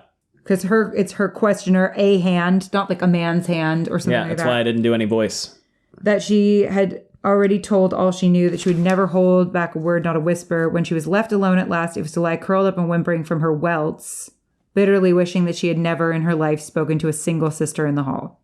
I mean, that could be just a desire to not be well informed. Sister in the hall. Right. To me, that suggests there's more Black Aja in the hall. Probably. Maybe someone who maybe they recruited her. Maybe they're all Black Aja. That'd be crazy. Shall we? Wouldn't it be funny if all of them were Black Aja but Lelaine and that would be funny. Romanda? That would be so fucking funny. Okay. Because I feel like that could totally have happened. My thing is, Shiriam's Black Aja. I think she's also a triple agent. Spoken to a single sister in the hall. Single sister in the hall. In the hall. Because theoretically, that's the hall of the sitters, right? That is the hall, yes. Yeah. But do they also call, like, where the Amerlin seat is, the hall in general? No, it's the Amerlin study. Because I was wondering if it was, like, a play on words. Like, she spoke the oath, the, like, reversal, take backs the oaths, we'll take backsies in the hall. Do they do it ceremoniously in the hall when everyone's asleep or something? The take backsy... I'm assuming it's got to be kind of ceremonial. Maybe. Read and find. Technically, you don't know that you can forswear oaths. Like I shouldn't have told you that, but I don't think it's a big deal. Oh, please. I knew. Because there's no other way. I know. Somebody on Twitter reached out to me and was like, technically, this isn't confirmed. It's confirmed. I've given it to you. I'm not upset about it. No. Let's be real. To me, it was confirmed. I did not question it. Okay? Yeah. Like, that's not something Gus gave to me. Because this is the thing. I feel like there are people that are like, oh, but like, she might catch on to things because blah, blah, blah. Like, you gotta give me credit, though. You have to give me credit where credit is due. So, here's the thing. Yeah. She is definitely Black Aja. I think she's definitely a triple agent at this point. If we're revealing that now... Either that or she has to go out in some kind of blaze of glory, Inktar style, or Uno reverse. What do you think? I could see it. Shall we press on? Now... It's going to be a long as fuck episode. Whatever. Now, here's my thing. If Carlinia is also Black Aja, because she's in the hall, I will be insufferable. I'm already going to be insufferable. If Carlinia and Shiriam are Black Aja, and was it Denel? And I just met Carlinia and was like, bad vibes. Denel is Masana. Oh. Denel, who we haven't seen, by the way. By the way, Shiriam is Black Aja. For a book and a half. I don't care. I don't care.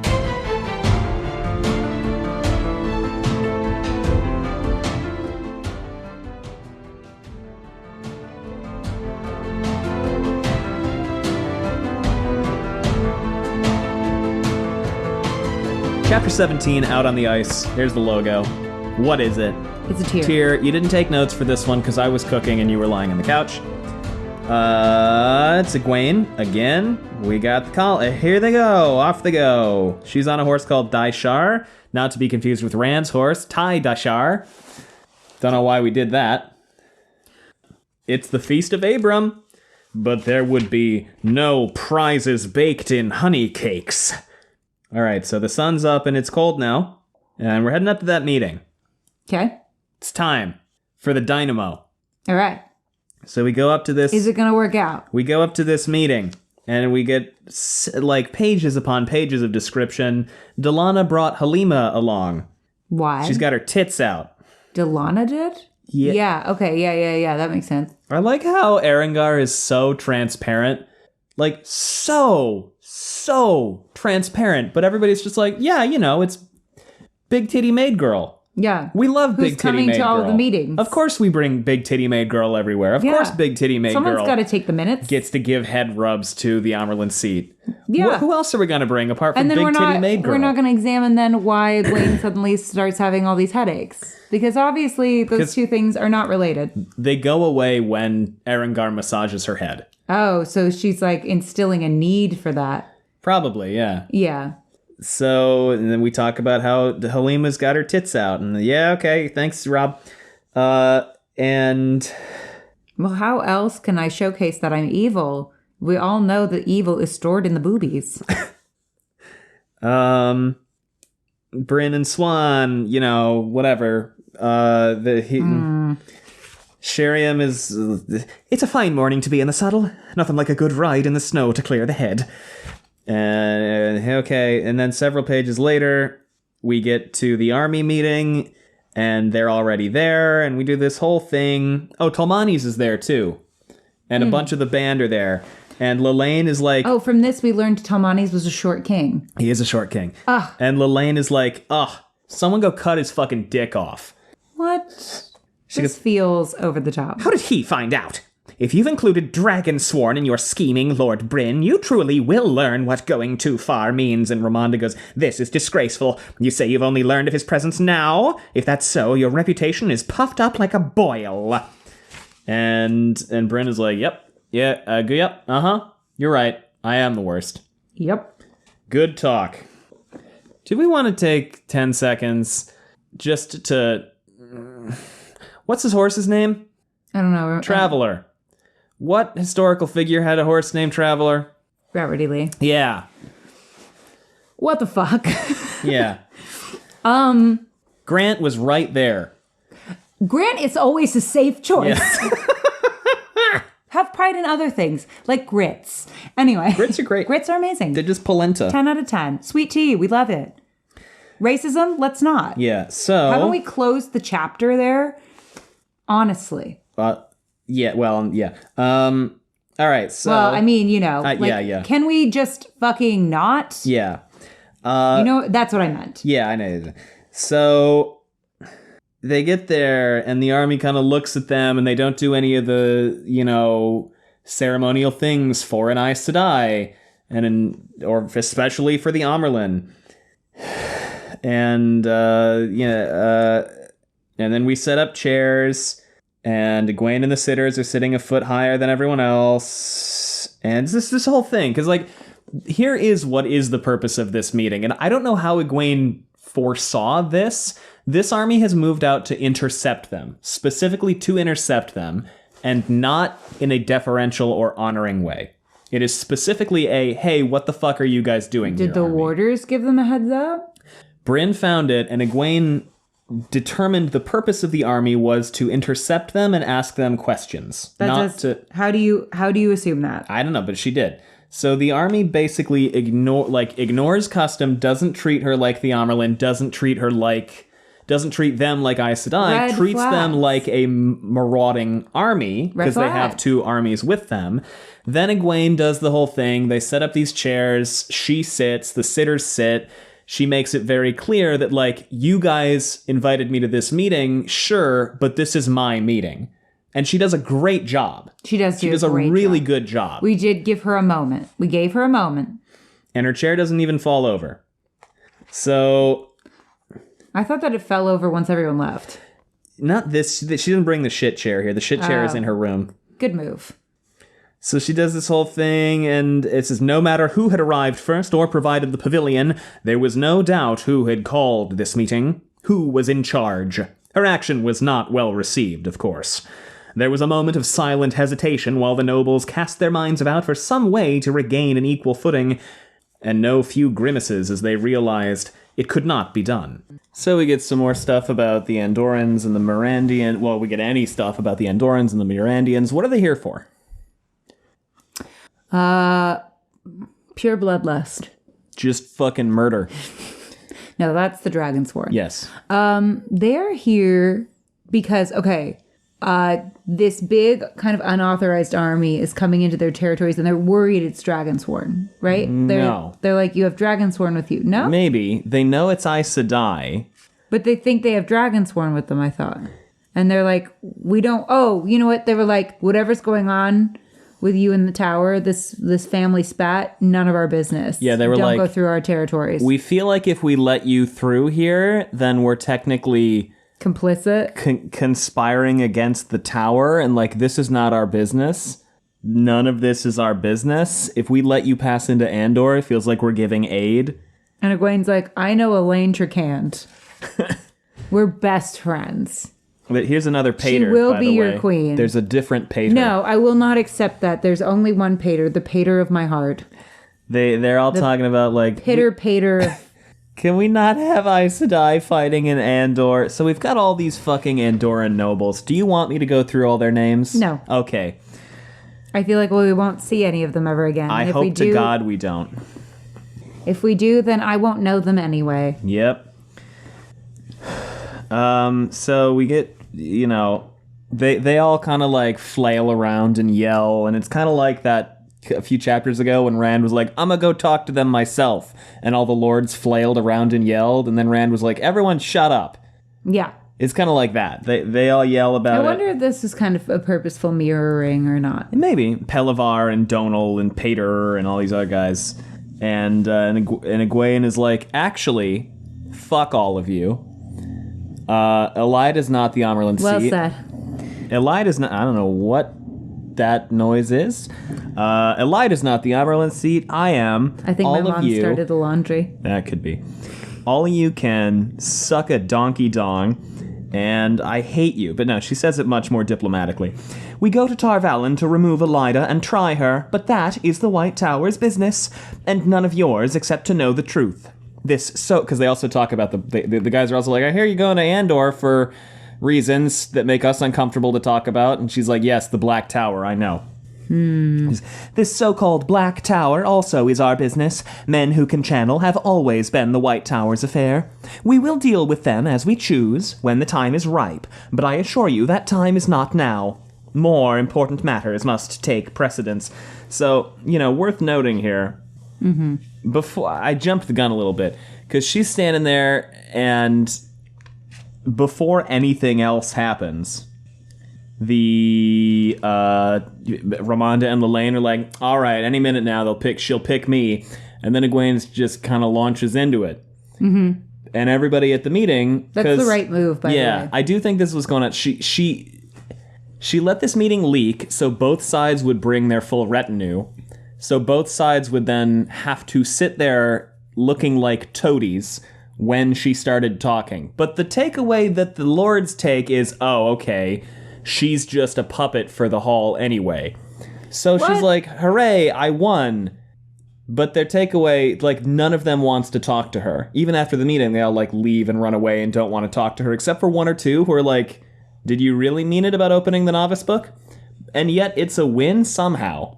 Opening the novice book? She said, by the way, the age limit, that weird, arbitrary, we won't teach you if you over, like, 10 thing, that Jedi-ass rule we had, good. fuck that's that. really stupid. Yeah.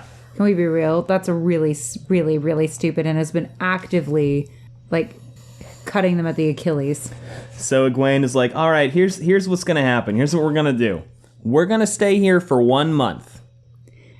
Sorry, I'm just laughing because my mom has decided to do all of the chores tasks. right I now. hear a vacuum. Yeah, now. a vacuum, and there's the dishwasher going, and the laundry, which is her prerogative, but it's hilarious that it's happening all right now. So Egwene goes, all right, here's the plan. We're going to sit here for a month in Mirendi, and then we're going to leave.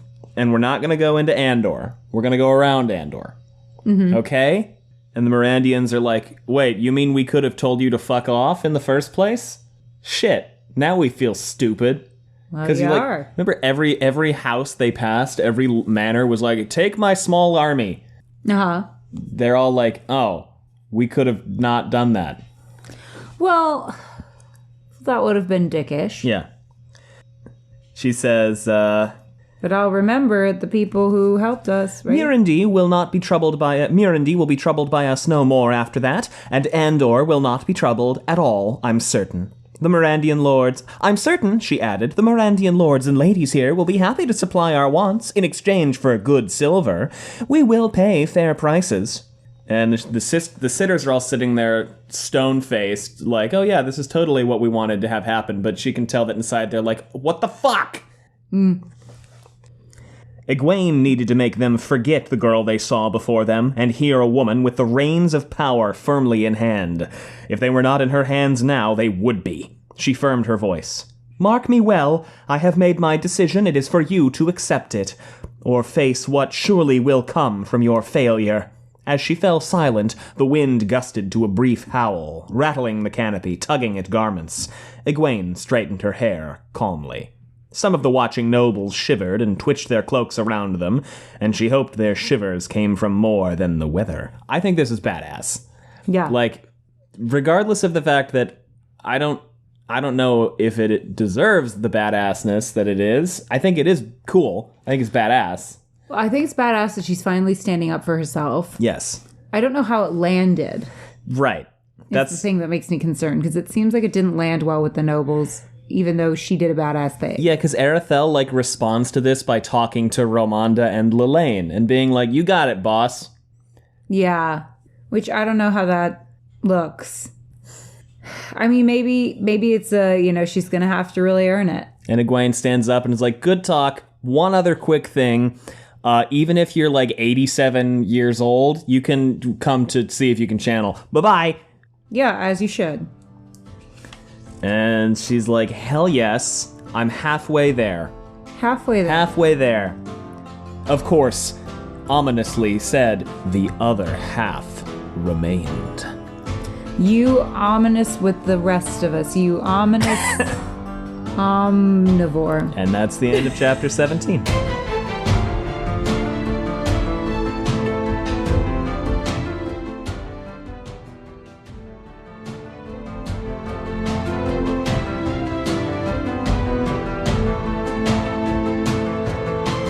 Chapter 18, Allie, is called a peculiar calling. Funny. This is the logo. What's this? Dice. Which is weird You'd because think it'd be Matt. Matt's not here. But do they mention Matt? She mentioned Matt last chapter. She thought to herself, what's that thing the band says? Ah, yes, it's time to toss the dice. Ah, yes. But that was last chapter. Hold on, my phone is over here. Dovienda Satovia Sagain. Am I right? You nailed it. Look at me. It's called character arcs. Growth. Look at me. Remembering things. Allie, how does every Wheel of Time book start? That was cruel. I'm sorry. I The love Wheel you. of Time. And seasons... No. I'm not doing it again. I'm sorry. I felt terrible. All right. The Wheel of Time turns. Yes. We're not doing this again. Okay. But I got that, so that's what matters. Do you have notes for chapter 18? I do. Talmani's Short King. Yes, oh, this he is. is the chapter where we find out that he's a Short King. Oh, that's why it's Dice, the band. So, a while ago, the Reba McEntire song, that goes like this: a single mom who works 2 jobs, who loves her kids and never stops. That was a thing on TikTok. Was like right? a big thing on TikTok where, like, you know, if your husband was out of town and you had to walk the dog at night, you know, you'd show yourself putting on your dog's harness with like a single mom who works 2 jobs, who loves her kids and never stops playing. And I decided to take that, and this is an insight into one of our private jokes in our marriage, and go, a single mom who is a mom who is a mom and is a mom. Was it you? Something Or like that. I thought the joke was because I could never remember how the song went. It is unclear. And then eventually, like, it just became any combination of words. So Well, it would be like, a single job. And a single mom who Has a job. That was one, yeah. Yeah, we just kind of like do a lot of iterations. Anytime of it. Schooner did anything, it would be a single dog that is a dog. Yes, a single dog Like, that is you a know, dog. You can iterate from there. Yes, you know, and truly, Gus and I don't know the words to almost any song. Anything. Yeah, and so we will just repeat the same one line that we know over Yes. and over again, but with the beat of the song. Yes. So that pocket song is, I've got that That's pocket sunshine in my in the pot- pocket. I've got that pocket on my feet. Got Yeah, the which is pocket not in how my it pocket. actually goes. It's the pocket. Can't stop the pocket. Anyway, now that you know this about our marriage, this is all to say that at some point someone called someone a slender mom, and I couldn't stop myself from saying, a slender mom who is a mom. And I'm pretty sure I did that for the rest of the chapter, but Gus didn't write any of them down other than Well, a slender mom. I wrote that one down and you looked at me funny, so I stopped. No, they were all for your benefit. Oh, I didn't know. Wow, you Well, there were ruined like it. 8 of these. Everyone boo Gus. Boo Gus. Okay. No, it's okay. I did like 8 of them because maybe I'll do it as we go. Yeah. Oh no. Bright enough for a tinker, just like our leash. Oh, okay. So I ordered Petey a dog leash where I got to pick the colors, and I thought cedar green as a color was really beautiful. And then I thought, oh, wouldn't it be fun, because it's like a matching dog collar, dog leash, and a hands-free leash adapter, so I don't always have to hold him if I don't want to. And I thought, oh, wouldn't it be fun to do little orange accents? Thinking like a burnt orange, you know? Like not something too overwhelming. Well, the leash comes. The dog is wobbling. The dog is weeble wobbling. Yeah. The leash comes, and it is the brightest orange, like brighter, whatever brightness you envision when you think of orange. Like it's lighter than that. It is a neon orange. It's very bright. And at first, I felt really bad because I'm not going to return this leash. I think it looks fine. It's a just beautiful really leash. bright. It's just super bright. And so I was like, oh, I feel like I look like a traffic cone walking this dog around, which, you know what, now that I've walked with it at night, I feel really good about. But at the time I was like, oh, I feel like I look silly. But then, yeah, because when I make mistakes, I feel bad. And then I didn't want to return it because it's a small business, so I'm not going to return it. But it's beautiful leather work. It's really nice. It's a really nice leash. So I'm not returning it. So but all that to say. Anyway, all that to say.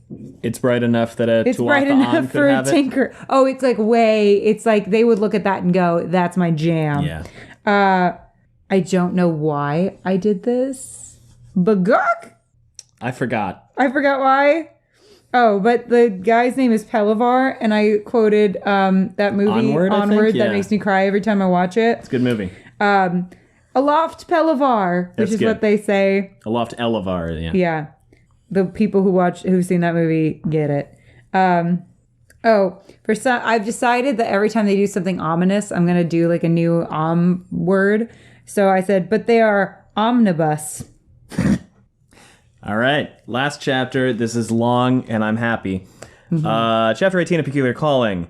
Egwene, still, she steps down, and everyone is like, huh. And then they're like, well, fuck that figurehead puppet girl. We don't need to talk to her. They're like marionette over here. So they all go to talk to the Aes Sedai, the sisters, the sitters, and everything.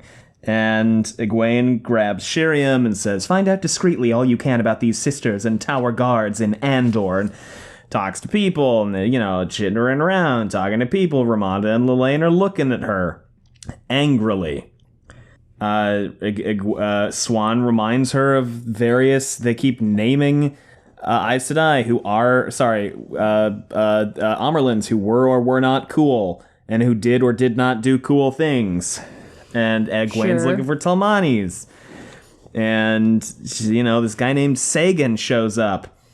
And, woman named Sagan shows up. Sagan goes, "What you said about the novice book, were you meaning any woman of any age at all? Any can become Aes Sedai then?"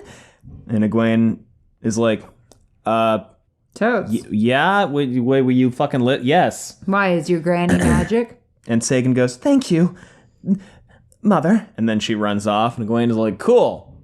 That was a good idea."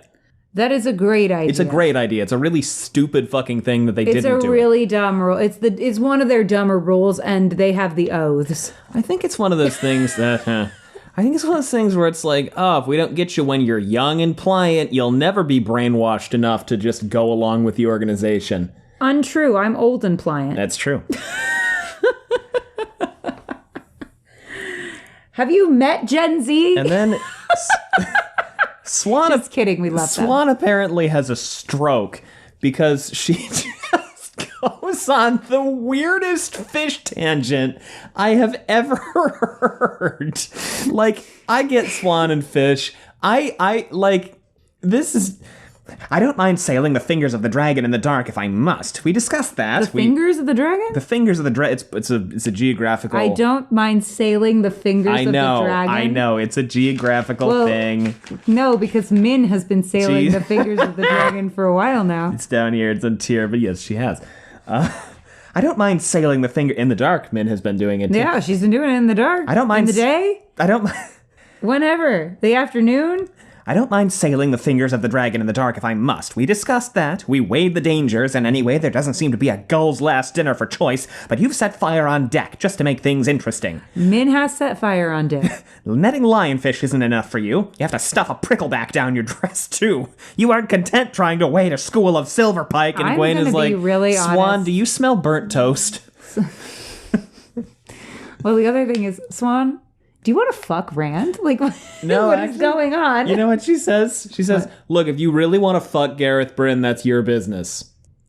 Are they both having strokes at the same time? Barking. Extreme barking. Petey is looking. And now he's cocking his head inquisitively. And if I realize you may not be able to hear the barking, but trust me, it's loud. Petey is cocking his head back and forth. I love when he does this. Thinking about responding. It's the cutest thing I've ever seen in my life. I don't think he's going to respond, because now he knows these guys. I guess we'll just keep talking. Oh my god, I'm so obsessed with this dog. All okay. Right. Y'all asked for more dog content. Swan, I think I should tell Lord Bryn you're head over heels in love with him. It's only fair that he know. Don't you agree?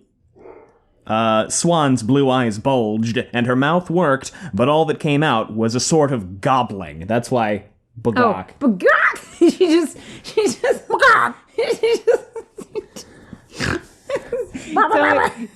Tell me that you're going to tell someone that I love them. I think I should just tell Gareth Bryn that you got a lady boner for him. Bagok! Your Aes Sedai, Swan. Try to maintain at least a little dignity, and try to find out about those sisters in Andor. And then she sees Talmanis and is like, leaving Swan still gobbling. So Swan is just standing there. She might actually be having some kind of neurological event. Well, she did worried. just have like complicated weaves done to her. I know.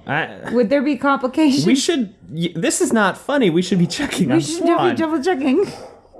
Does she need a healing weave? So aneurysms can happen at any age. God.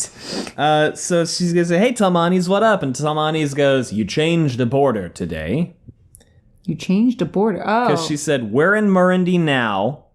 We're not gonna move into Andor." But they were in Andor? No, he was like, they've always kind of like quibbled back and forth over like these handful of miles, but you bet your fucking ass that from now on, this is the spot where the border is. Oh my god, Egwene's already impacting history. Look at her. They'll call it Egwene's chair place. The falling folder. Ooh. Because the folding chair keeps folding. This guy fantasies. So Egwene is like, hey, how you doing? And Talmanes is like, where's Matt? Declarations point. Bam. Killed it. That's good. So what's the gist of this conversation? The gist? Like, what is the entire purpose of this chapter, apparently? Talmanes wants to leave. Yeah. No, stay there. Talmanes is like, hey, Matt, you say is an Abu Dar. We get this funny kind of Taverny feeling like we should either go to him or stay here. And not move on with Which you. is fine, because the rest of the tower doesn't really like having them around anyway. And Rodran said, hey, I want to consolidate power over the rest of Murandy. Can we stick around? And Egwene is like, you're not going to get in a fucking war, are you? And he's like, no. And then this other Mirandi, I think it's a Mirandian or an Andoran lady or somebody. No, it's Egwene goes like, that's a stupid idea, because if you do that, if he enlists a mercenary army to help him conquer Mirandy, all of the other Mirandians are going to be like, fuck that guy. He brought a bunch of foreigners in as an army. He's illegitimate and we hate him. Yeah. And Talmanes is like, no, he doesn't want to do that. He wants to hire us to just like walk around. So everybody else will be like, why is there this foreign army? And then he'll be like, hey, everyone, come with me. Let's crush this foreign army. Mm-hmm. And then when... Hey, foreign army, kick rocks. Once he has control, he'll let us know, and we'll just slip over the border into Andor. That's pretty smart. And Egwene is like, how do you know he won't decide to destroy the band in like a battle that will prove how cool he is? And Talmanes is like, I don't know. I don't think he will, though. I feel like that's a Taverny thing. Could be. But that is a really valid question, Egwene. And how do you know that he's not going to fuck you over? I want your word, Talmanes, that you won't let Roydran pull you into a war. If he moves sooner than you think, you will leave, whether or not Matt has joined you. I wish I could promise, but it's not possible. I expect the first raid against my foragers 3 days at most after I start moving away from Lord Bryn's army. Every lordling and farmer will think he can pick up a few horses in the night, give me a pinprick, and run off and hide. Oh I'm not talking about defending yourself, and you know it. Your word, Talmanes, or I will not allow your agreement with Roydran. And he's like, you're pretty cool. Okay, yeah, boss. All right, hell yeah. Yeah. Are you sure? Are you sure you're not Taviran too? I mean, but here's the thing, real quick. Well, could Matt's Taviranness be influencing this? Oh, yeah, absolutely. Yeah. Okay, so that's part of it. But also, thought. Horrible thought. Egwene's a puppet, right? Ostensible. Godwin could call her his finger puppet. Anyway, I'm gonna walk into the ocean. I thought of it. I don't know why my brain is like this. Anyway, keep going. and then Egwene, he walks off, and Egwene is like, any of a million things could come of this. The law of unintended or maybe we'll never hear anything else about this plotline, but the law of unintended consequences strikes again. Omnibus. Do you think we'll ever hear anything else about this plotline? No, I don't. Maybe, but no. She goes outside and she's trying to corner people to talk to them, but they keep running away. Most of them do. What if we did, though? That'd be cool. Could that be possible? I mean, it's on the table. It's a plaything that we're playing with. It's another toy. Another toy. A lot of women are talking to her about hey, anybody could join if they wanted to try? And so, like, that's good. This actually is pretty cool. And eventually she corners Pelavar. And like, he's pouring a glass of wine, and then he turns around, and Egwene is standing right in front of him. He's like, oh, fuck! And he dumps wine all over his glove. And he keeps trying to get away from her. And then she goes, you must be pleased to hear that the daughter heir is on her way to Camelin, Lord Pelavar. His face went blank. Elaine Tracan has a right to put in her claim to the Iron Throne. Lion Throne. Wow. Lion Throne. Sorry, haven't watched any of that in a long time, but there you go. So it seems like maybe Elaine is not going to be able to walk into power. Well, but we've known that for a while. She's even said so. Yeah, but, maybe if we got lucky, we wouldn't have had to do any of that. What do you mean if we got lucky? Maybe if we got lucky, she could have just gotten there, and it would have been like, yep, here's your throne. but instead we're going to get... Oh, wait. Does this count as the beginning of Elaine's succession crisis? Sure. So I get another bingo square? Yeah, I mean, I don't know if it's a crisis, but okay, sure. There's going to be some pushback. Yes, we can call it that. And, The bingos are stacking. And what the dog? I don't know what the dog is doing. And then Pelavar is like, anyway, I'm fucking out of here. Bye. And Egwene is like, damn, why doesn't nobody wants to fucking talk to me? Because I think you're a puppet. What did the men think of their agreement, if it could be called that, the way she'd forced it on them? Arethel and Aemlyn had more power and influence than most of the men, yet it was Pelavar and Collin and the like who rode with the soldiers. They could still make this flare up in her face like a barrel of lamp oil. She goes, find Sheriam, I think this is to Swan, and tell her to get everyone mounted now, no matter what it takes. She could not give the sitters a night to think about what had happened today, to plan and plot. They had to be back in camp before the sun went down. And that is the ominous end to Chapter 18. What's next? What's happening next? What's going to happen?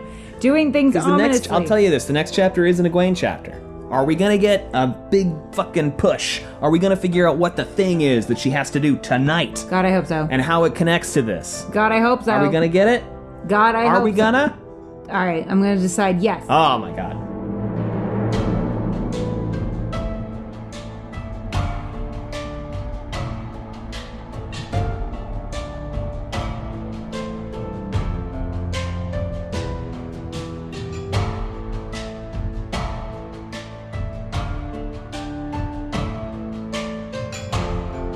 Thank you all very much for listening. We have social media if you want to know what we're up to. It's linked below. We also have a Patreon if you want to support us that way. It's patreon.com/wheeltakes. And you can always leave us a rating and a review, which helps a lot. Other than that, anything else? Wait. People have also reached out to us, being surprised that we have a P.O. box. We do. We do have a P.O. box. Yeah, it's in the below. description. Yeah. Anything else, Sally? I'm going to do something after this. Ominously. Ominously. Thanks for listening, everyone. Bye. Bye.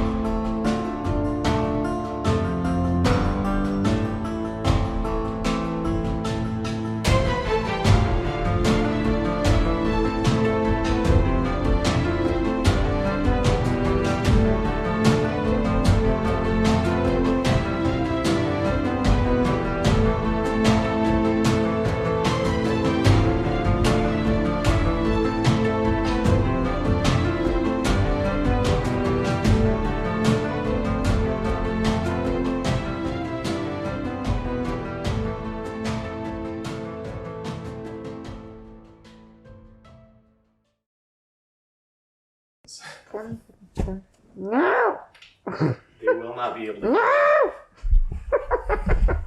You can be. You can. I'm sorry. You sat on my feet. I'm sorry, I didn't mean to. You sat on my feet. You can be pretty vibed, but like. Keep this in. You're not gonna be hear you. You're too quiet. You're too far away. I'm not too far away. You're too far away. I'm right here. You could be right next to me. And then they could hear me just fine. But instead you make me sit up. It's terrible. Can't work like this.